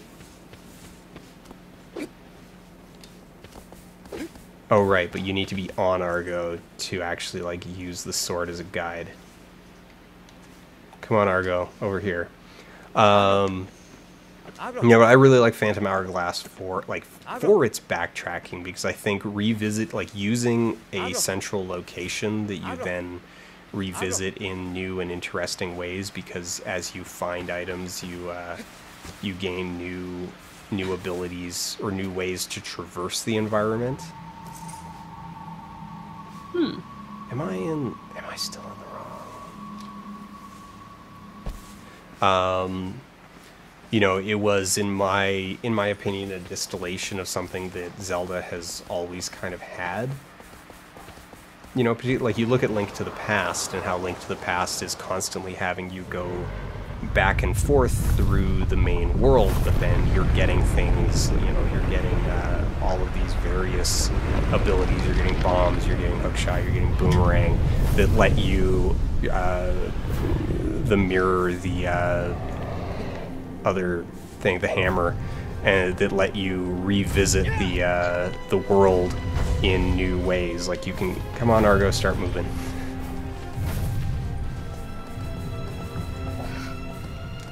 Alright, now we ditch Argo. Because this guy...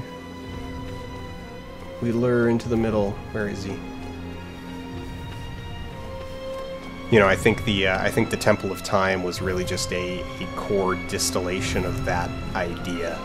That it's like, yeah, here you go. Here's a thing that you revisit, and you gain new items that let you change the way you interact with the environment. And rather than being a massive overworld, it's a single vertical dungeon.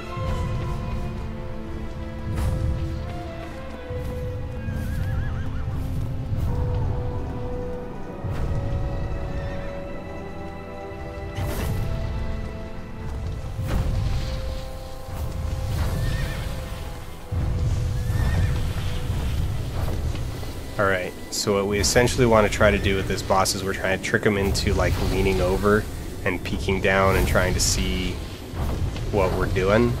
And then we're going to grab onto those braids hanging from his face. And I might be doing this wrong.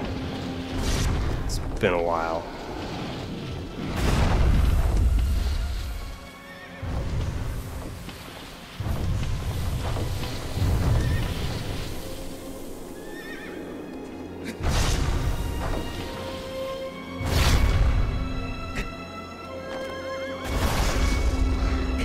And I'm probably going to get stumped to death. Alright, but now I think if I run down, if I'm remembering this right, and if I can control my camera...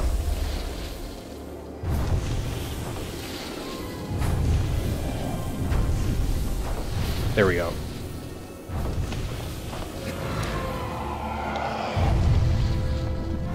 And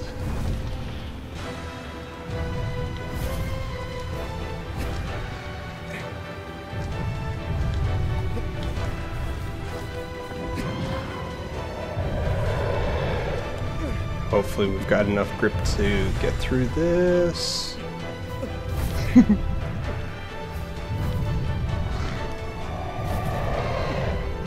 Trying to figure out what on the face those braids. Reins? Yeah, it's like the reins. No, English reins.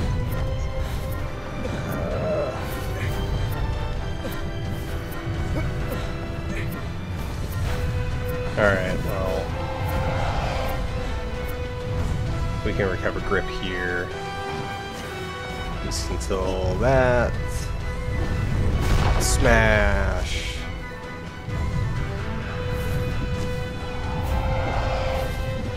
But we need to get back up onto the head.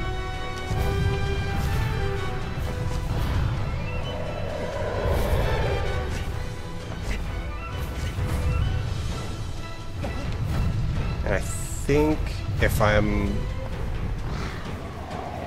not mistaken, alright, we'll wait for him to do the smash. But then I think I can stab him in the back of the neck just to make him like hold still so that I can get back onto the head. Assuming, of course, that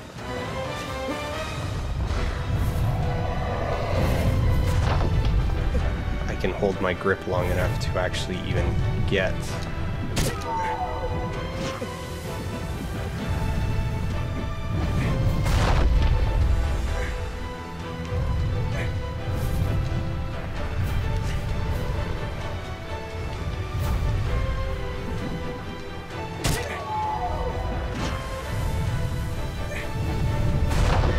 yeah, there we go.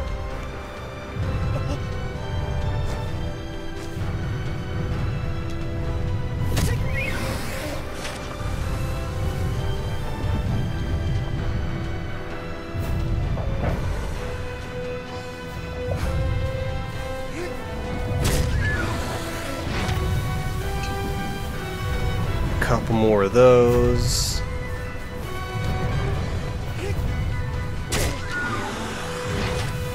That was a really good hit.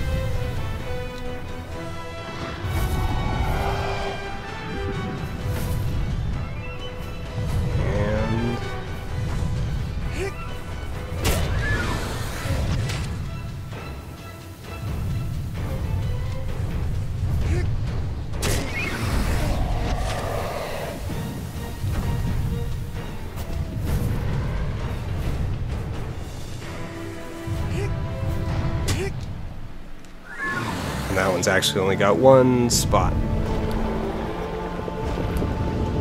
There's a few of these, like the horse, where because they're the environment puzzle, like if you don't know that that's what you're supposed to do, like it's like, oh, you gotta get him to bring his head down, you can spend an awful lot of time like just kind of running back and forth around the arena just trying to figure out like how to get onto the Colossus. That makes sense. You know, because it's like you can, the braids are pretty clearly like, all right, that's something you can grab onto, but it's like, how do you get them into reach? That it's like, oh, it has this behavior where you can get it to look down into the tunnels. And yes, we would like to save.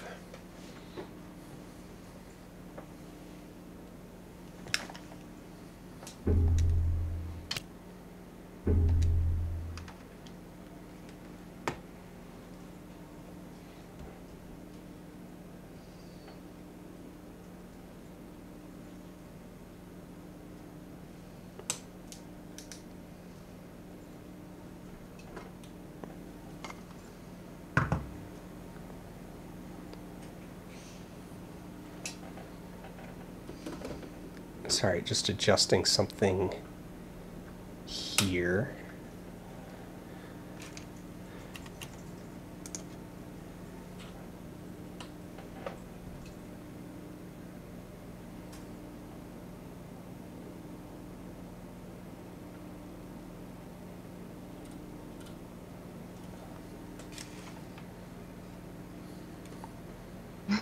There we go. Kitty!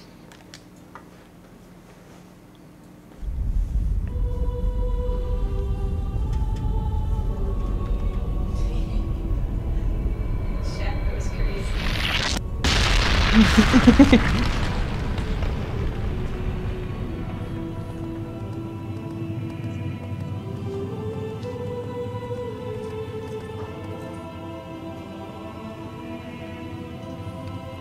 Laura,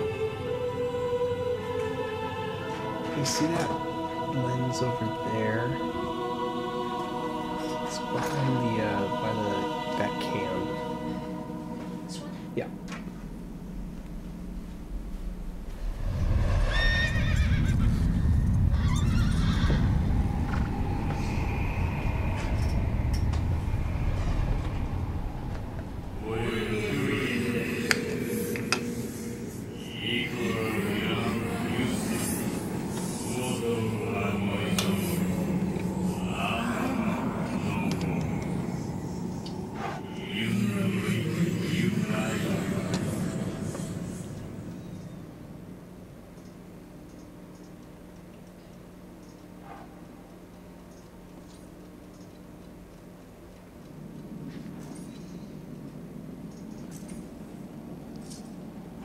Excuse me a moment. It is very cold in this apartment. I'm turning on the heat.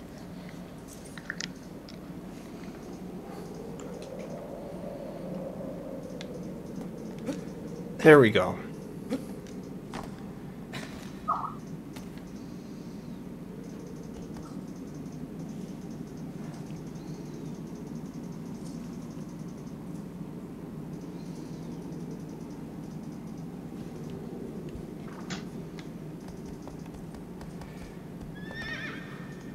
Oh, I'm trying to steer Argo like a normal video game horse, and it's not working because Argo doesn't steer like a normal video game horse. All right. Are we on bird?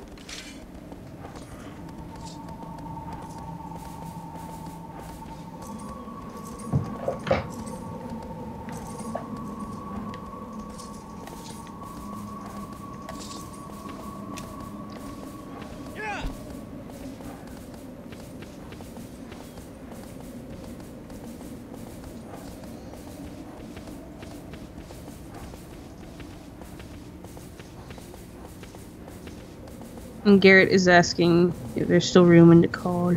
Oh yeah, totally.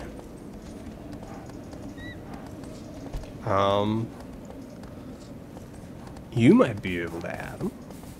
I can do this thing.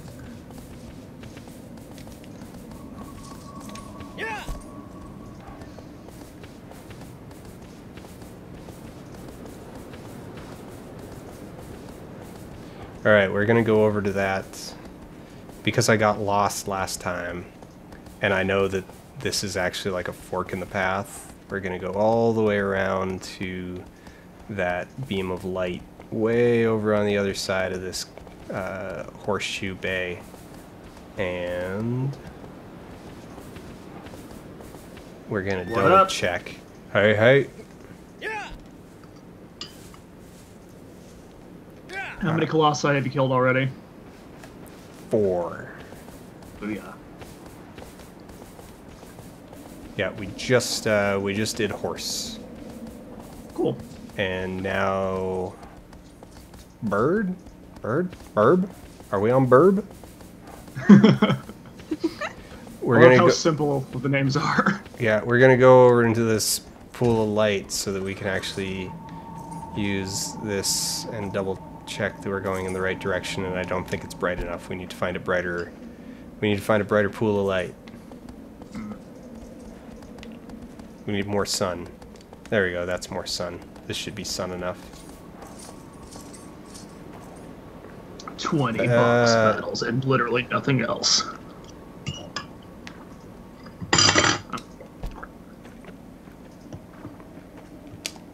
Oh wait. Yeah, now here's there's some control moments that are just kind of awful, because it's like now it's like, all right, Argo, I need you to stand exactly in this tiny sunbeam and not just walk, because I need to be on your back in order to use the sword to guide me to the next boss. No, don't stand. No, Argo. Stop doing exactly what you're doing right now. There we go. I wonder where he ranks on like the best video game horses. In terms of authenticity, really high. Who is this new person? Asks chat. This person is Garrett. Hey everybody, I'm Ilnej. I do some mostly Pokemon stuff.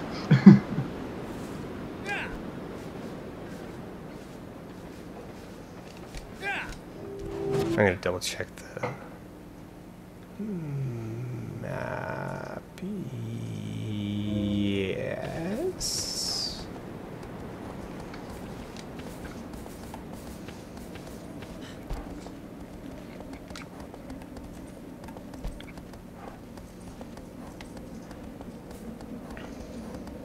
Need to look up more pictures. Want to look up more references. Yeah, rolled off the back. There we go.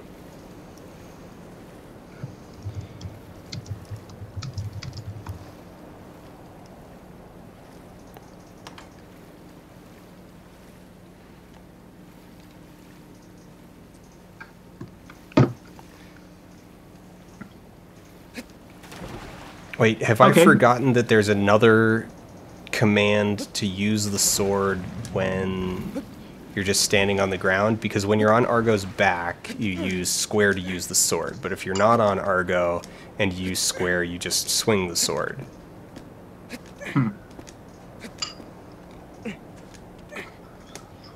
But I am not discounting the idea that there is in fact a okay, so when you're on Argo, you use square to guide yourself with the sword. When you're on the ground, you use circle. There are some... These are really good games, but they're not perfect. They've got their quirks. It was amazing in its time. This the PS3 remake? Yeah.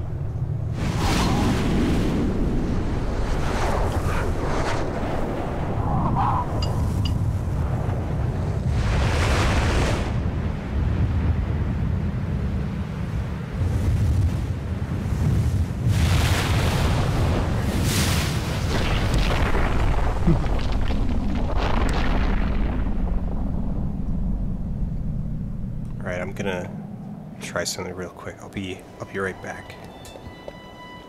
There's something that's bugging me, and I'm gonna try to fix it.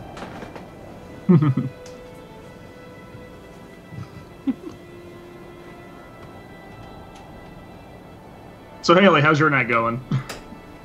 Pretty well. Guys are working. I got the place to myself. Fun. So, one of the reasons why I didn't just go straight for the lens that's currently on the camera is because it's actually a really slow lens. Its maximum aperture kind of sucks, and it's a variable aperture because it's a cheap lens.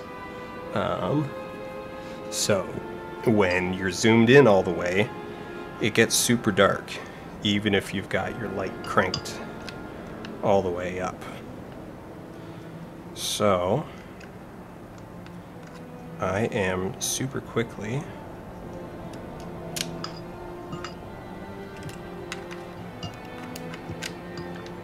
What are you shooting on, by the way?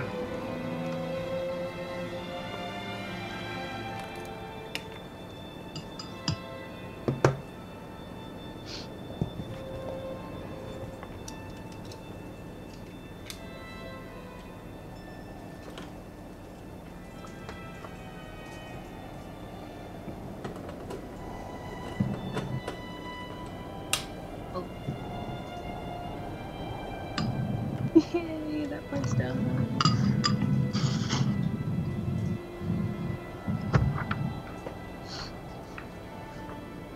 Guess you disappeared. Kitty comes back now. There we go. Now Amy Cam is all fixed and is bright and is visible and is acceptable. Yay! Yeah. All right, Bird. It's Bird. What are you shooting on, by the way? Oh, like what's Amy Cam? What camera am I using for that? Mm-hmm. It's the Blackmagic Micro. Oh, sweet. I've been looking at trying to get the pocket. I would. So there's a lot of pros and cons between the Pocket and the Micro. Like neither one is sort of the perfect tool. Like the Pocket has the benefit of having a built-in screen, so you don't need an external monitor. But the battery life on it sucks, and it uses a micro HDMI connector, which is really fragile. In fact, all of its connectors are they're all the micro versions, and so they're all kind of fragile. But it is an all-in-one. It is an all-in-one package. The Micro, on the other hand, uses a much larger Canon LP6 battery, which is, has way better durability or like just lifespan than the. All right, we need to go up.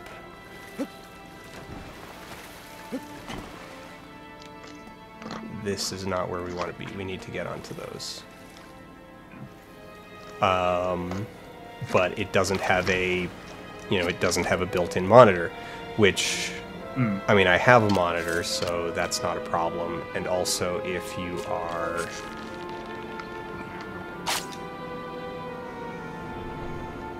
all right.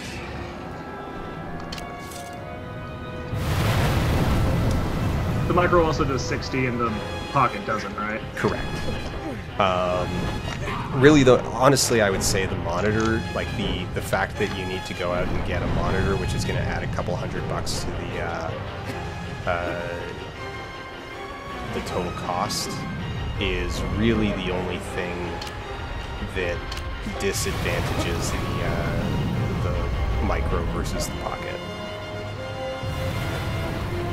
Okay. I mean, unless you really are doing things that you require, like if you're doing a lot of really kind of stealthy public shooting, where you need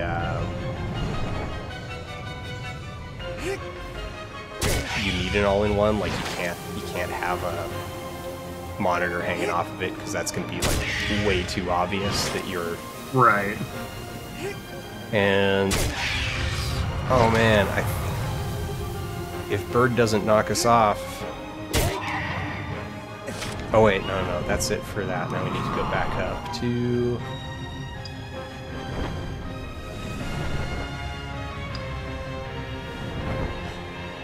But yeah, for like streaming and stuff, like if you need a multi-purpose camera that's going to be able to do like streaming, that you're going to be kind of. You need a forward-facing monitor anyway because you're recording yourself. The monitor on the back of a camera just isn't going to cut it. Yeah. If you're in that kind of a situation, then I think the Micro is honestly kind of super awesome because it's like, all right, well, a built-in monitor isn't going to do you any good if you can't see it for what you're actually using the camera for. That's what I was thinking, because I've always had I've been shooting on a TM700 for years, and that has the monitor that flips out, so I need something like that to transition to a. If I got anything Blackmagic, I need something external anyway. Yeah. Oh no. Well, that was pretty good. Like we almost did it in one pass until I just completely boneheadedly let go. That's 2/3 of Bird, though, isn't it? Oh yeah. Oh, more than. We just need to get back up and do the left wing. We were literally one stab away from done.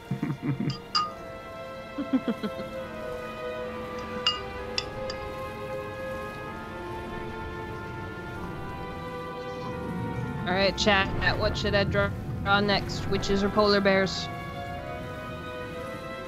You say witches or polar bears? Yes. Polar bear witch. About to say, yeah. There's nothing in the rules that says a polar bear can't be a witch. Ain't no rule. No rule. We checked the book. That is Who's true. this? He's our new seeker. Polar bear can't be a seeker. Hey, ain't no rule says a polar bear can't play Quidditch. Yeah. Which I would do that, but I am basically illustrating a bunch of different fairy tales for this labyrinth analysis, and the witch and the polar bear come from two different fairy tales. Ah, that's fair. Wait, now I'm trying to remember if... Does Bird land again eventually, or do I need to climb up the tower to jump back on it?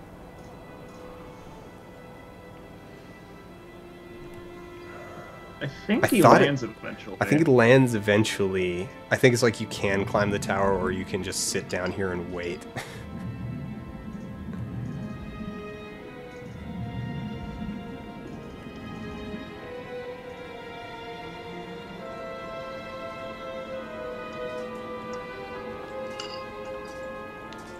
That's the one bummer of games like this, is that the second you, like, get thrown off of whatever, like, the objective is, it's a little anticlimactic waiting to get back there again. Yeah. I mean, it kind of plays into the games as being, like, very patient, like, or, yeah. Need to shoot him again, apparently.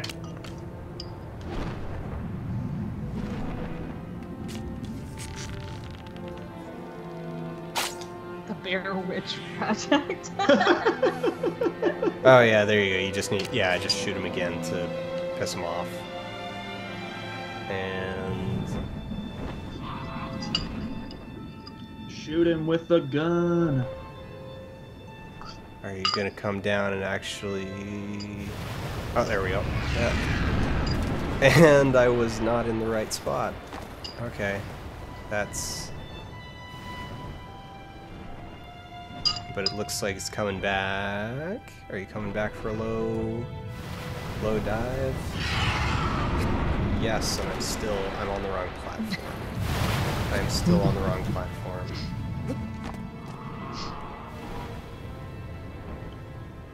Alright, you're gonna be centered on... There we go.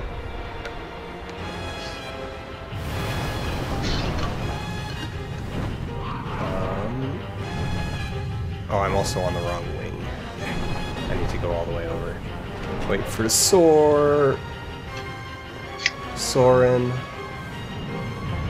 Eglantine. The pure ones, moon blinking.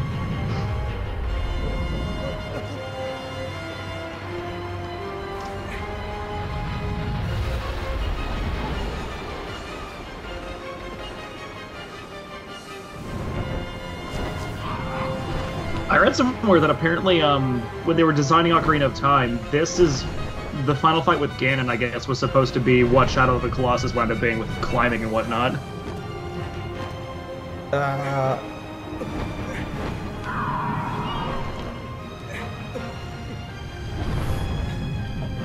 I think I'm gonna fall off again.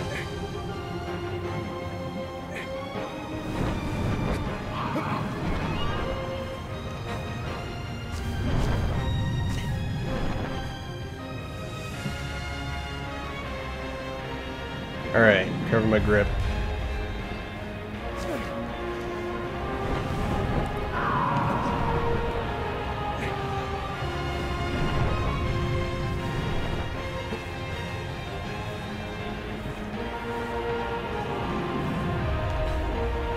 There we go. Good spot. Switch to the sword. And I am sorry, Bird. Yeah.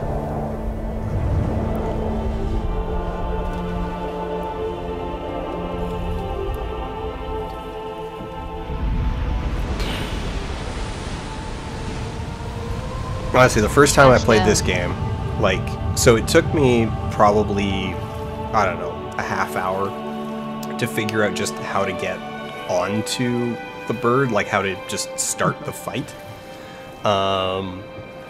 You know, but then you kind of, you piece it together that it's like, okay, you've got the platforms, you need to aggro the bird, and then you jump onto it. And it's like, okay, and that first time you pull it off and like jump up and grab the bird, and the camera just gets like ripped away from the ground with you. Like the sensation of the inertia of grabbing that bird and taking to flight was just like, your heart just goes like, it skips a beat. It's so good.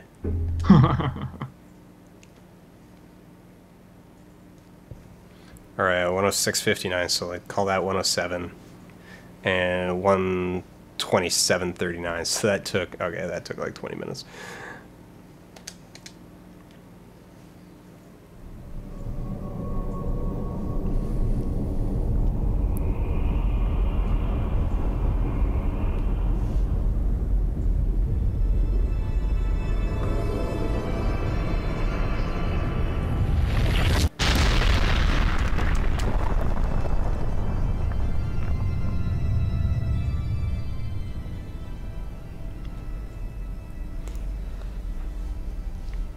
Oh, when did I first play Shadow of the Colossus? I think 2007, I want to say. Like, so it had been out for a while when I finally got around to playing it, but like PS2 was still kind of current. Like, I think it was actually like the last thing I played on the PS2 before I went out and got a PS3.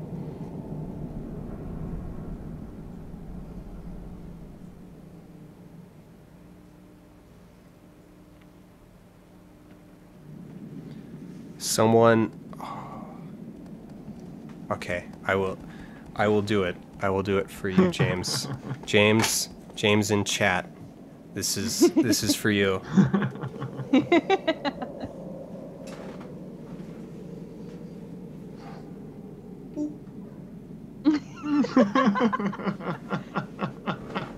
Why have you done this thing? Why have you done this to me? She looks kind of cross. She does not look. She actually really does not look super thrilled at son of the. This was not a mutual boop. All right, Argo. Let's see if we can actually get out of the temple. Okay, bird. Is it scorpion or snake next?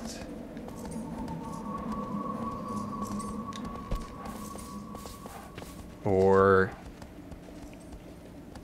tiny bull?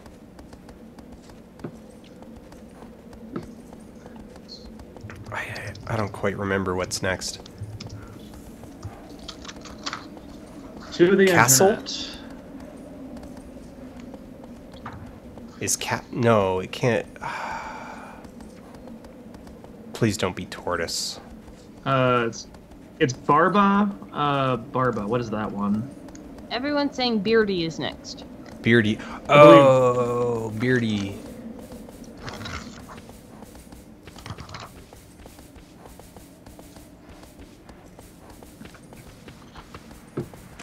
Yeah, it is. It's the magnificent beard man. Actually, the real boss is navigating Argo through this forest. The real Colossus is the friends we made along the way.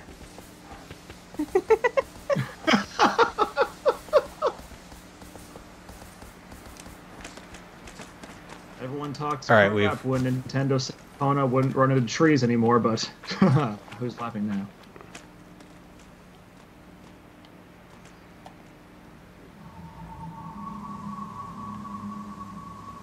Yeah, we need to get all the way around.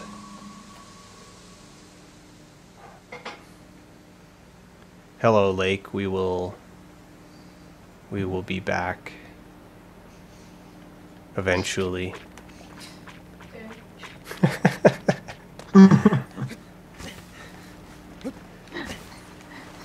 All right. Adam said, "I don't think Wanderer has any friends. He's a sort of burnt bridges kind of guy." He really is a burn all bridges kind of guy. He just sees past the phonies, man. Now, I do kind of slightly... Oh, now I'm super turned around in the forest.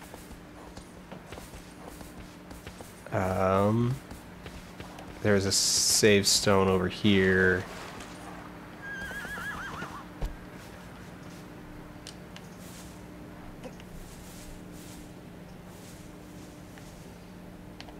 I forget, does this end up being a prequel to Eco, or...? Yes.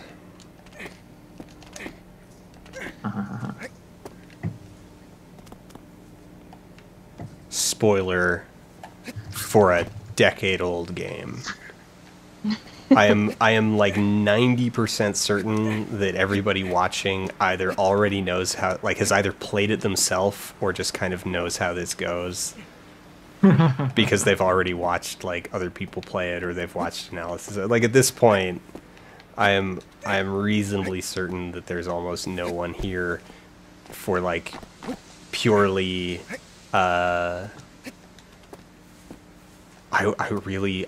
you know,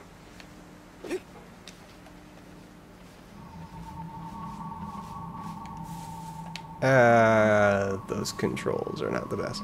Okay, so yeah, we know it's that direction. The question is, what direction do we need to go to get out of this this oddly high elevation swamp?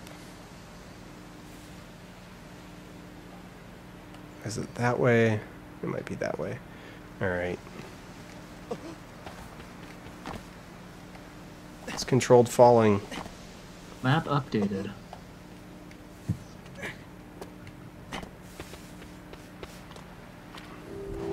Actually, there's a the map does not do a good job of telling us where to go, but I think, you know, this is a space that might actually just be easier to do on foot rather than trying to steer Argo through it.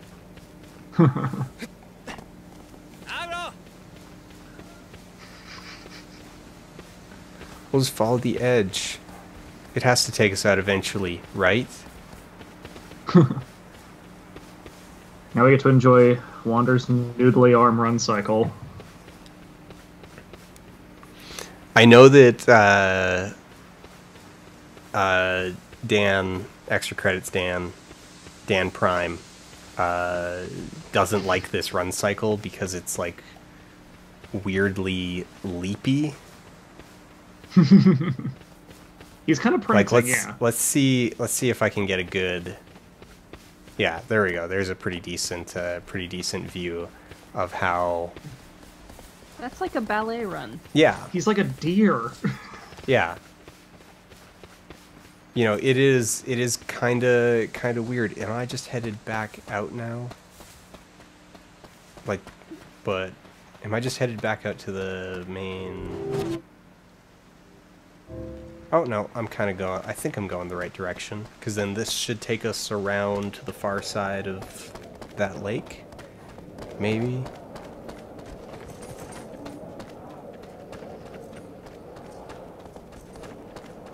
All right. I'm out of the trees, so now Argo might actually be usable.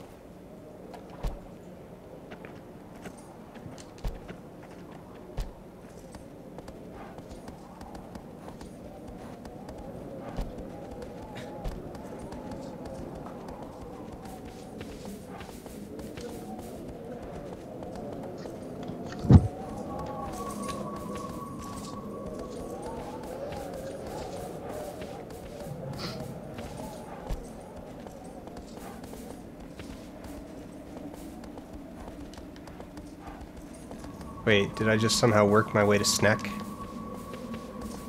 Yeah, there's... Yeah, we'll be back. We'll be back here eventually. Can you sequence break in this one?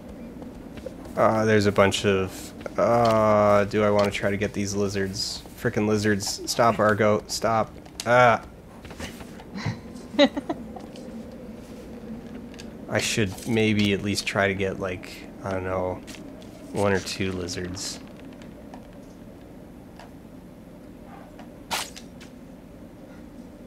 Alright.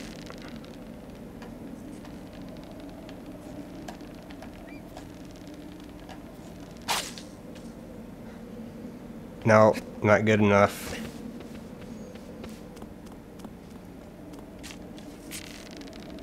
Now, imagine doing this in standard definition.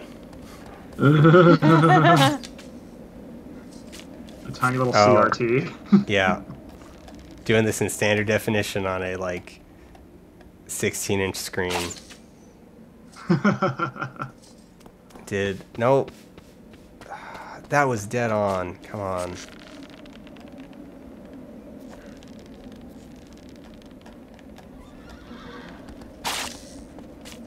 How did that not count? What is your hitbox?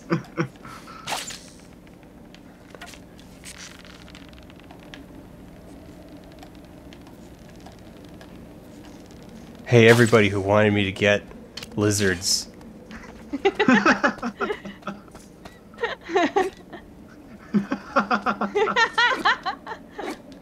Here you go. This is the full lizard getting experience. Oh, did that count? Did that? It actually did. There we go. There you Now it's go. clipping it around. No, it's the arrow, sorry.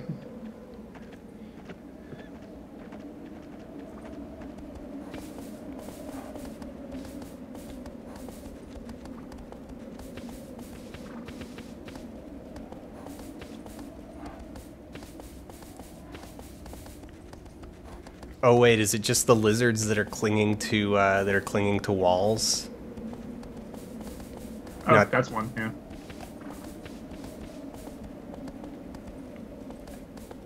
I barely remember the lizards. They infuriated me. Like, the tails give you more health or something, don't they? No, fruit gives you health. Lizards give you grip strength. So like, Oh, okay. I think I might be wrong, but I think if we can get Argo to stop moving, like there's an apple on this tree, and you'll notice that Argo has not stopped moving because Argo doesn't stop moving. Argo is a horse. Argo is a very authentic horse. And, yeah. But anyway. Well, his authenticity occasionally, every now and then he does decide to just leap off a cliff like he did back there. It's kind of weird. Like so that cliff back there, he just walked right off it. But then you'll get like a little 4-pixel tall ridge in the ground, and he'll just be like, nope. Excuse me, bro, you want me to do what? Alright.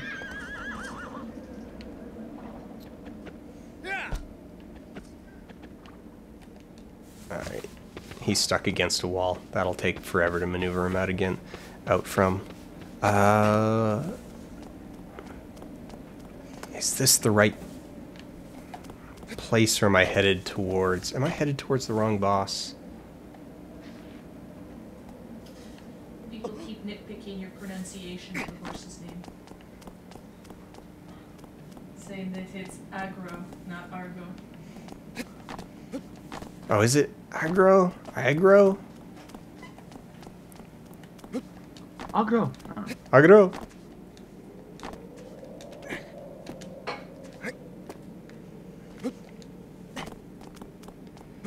I mean, I'm pretty sure I'm headed to the wrong boss right now.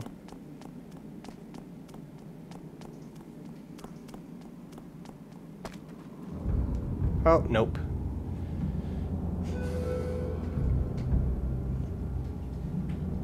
Yes, it's aggro. People thought you were Aggro. Argo just... I always thought it was supposed to be Argo, but they couldn't say it right because it's not a Japanese word. Like Arugo. Like, Argo just makes more sense as a horse's name. You know, you're on a quest. Argo is Argonaut. Yeah. Ergo.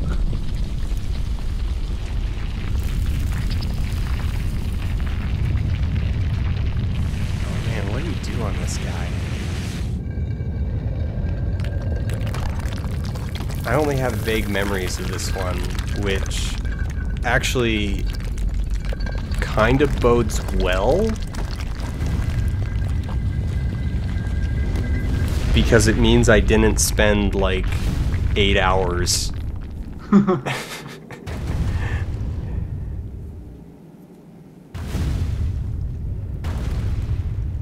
Argo is also the boat in the story of Jason and the Argonaut. Yeah. Oh, that's why they're the Argonauts. Okay. Yep.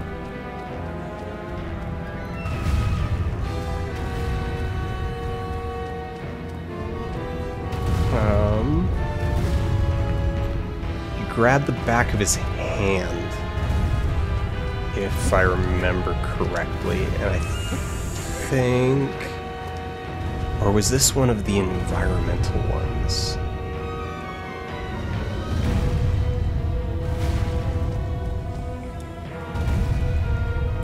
Camera is not playing well.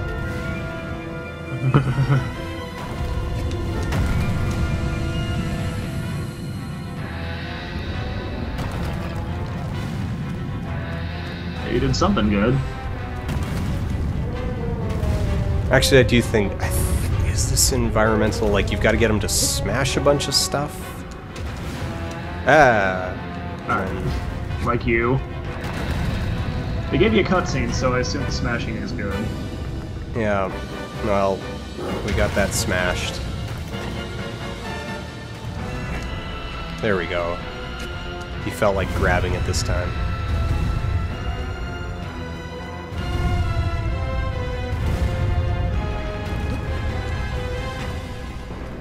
You gonna smash? Smashy, smashy.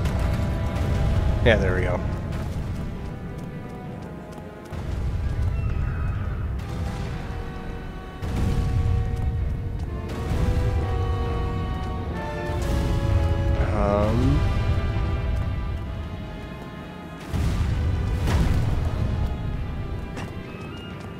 Oh, I think he... Oh, I was gonna reach in for you. Yeah, I think he pounds and then you grab... Yeah, there we go. It's basically Horse 2.0.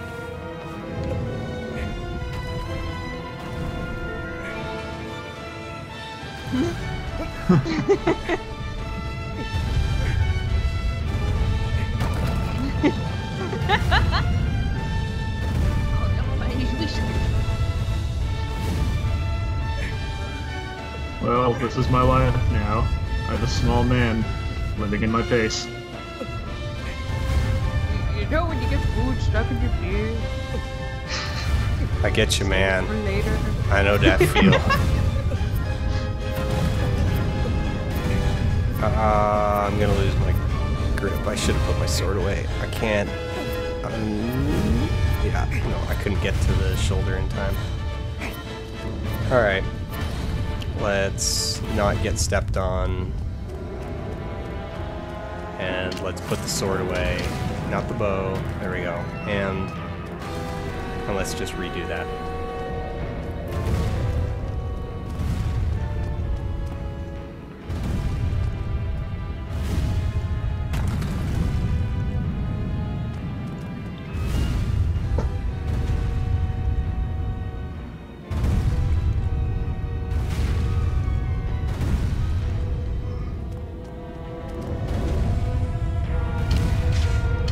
Let's encourage him.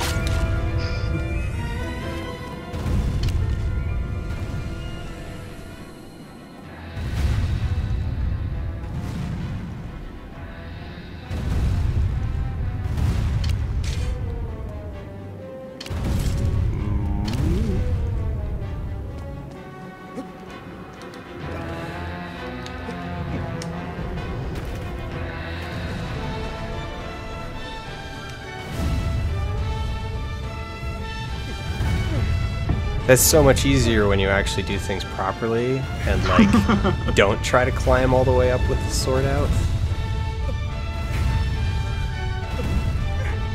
I feel like sword out's like the unofficial hard mode or something.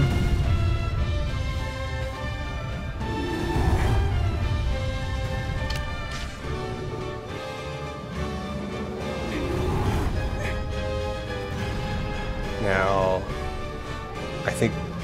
he does have a head. I know there's one of these where they like, or I feel like there's one where they basically bluff you. You're like, oh, it's gonna be the head because there's been like 8 where you've had to stab in the head, and there's one you don't have to stab in the head, but you go straight for the head. Like it tricks you into going for the head, and then you get there and it's like there's nothing. And you're like, oh, I feel like a chump now.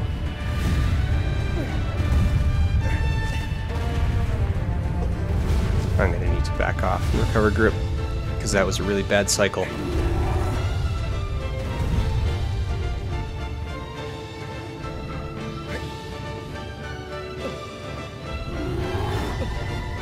Jeez.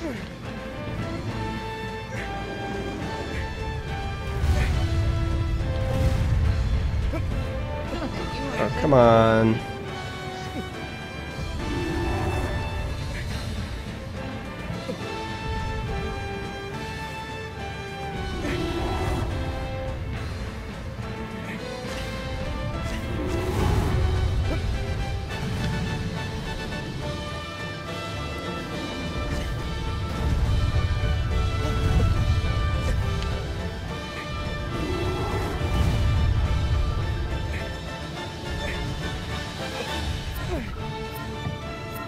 Maybe we should just do the shoulder blade right now, assuming that we'll be able to stand long enough to regain our grip.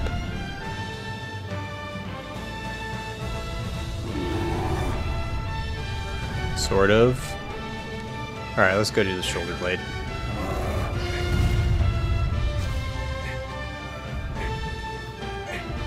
Actually, the longer I think about it, the more I realize shoulder blade is a bad choice. Because it's like once you're down there, it's really hard to get back up. So we want to do head. We want to do head. It's easier to get from head to shoulder blade than it is to get from shoulder blade back up to head. Alright, yep, shake us off. And come on, get out. Basically hope it, there we go.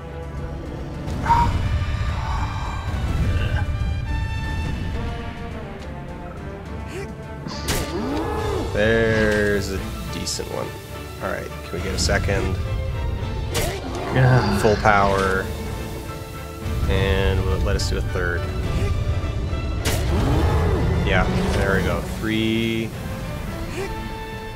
And I think that's it for the head? Yes, that's it for the head. Okay. Full grip.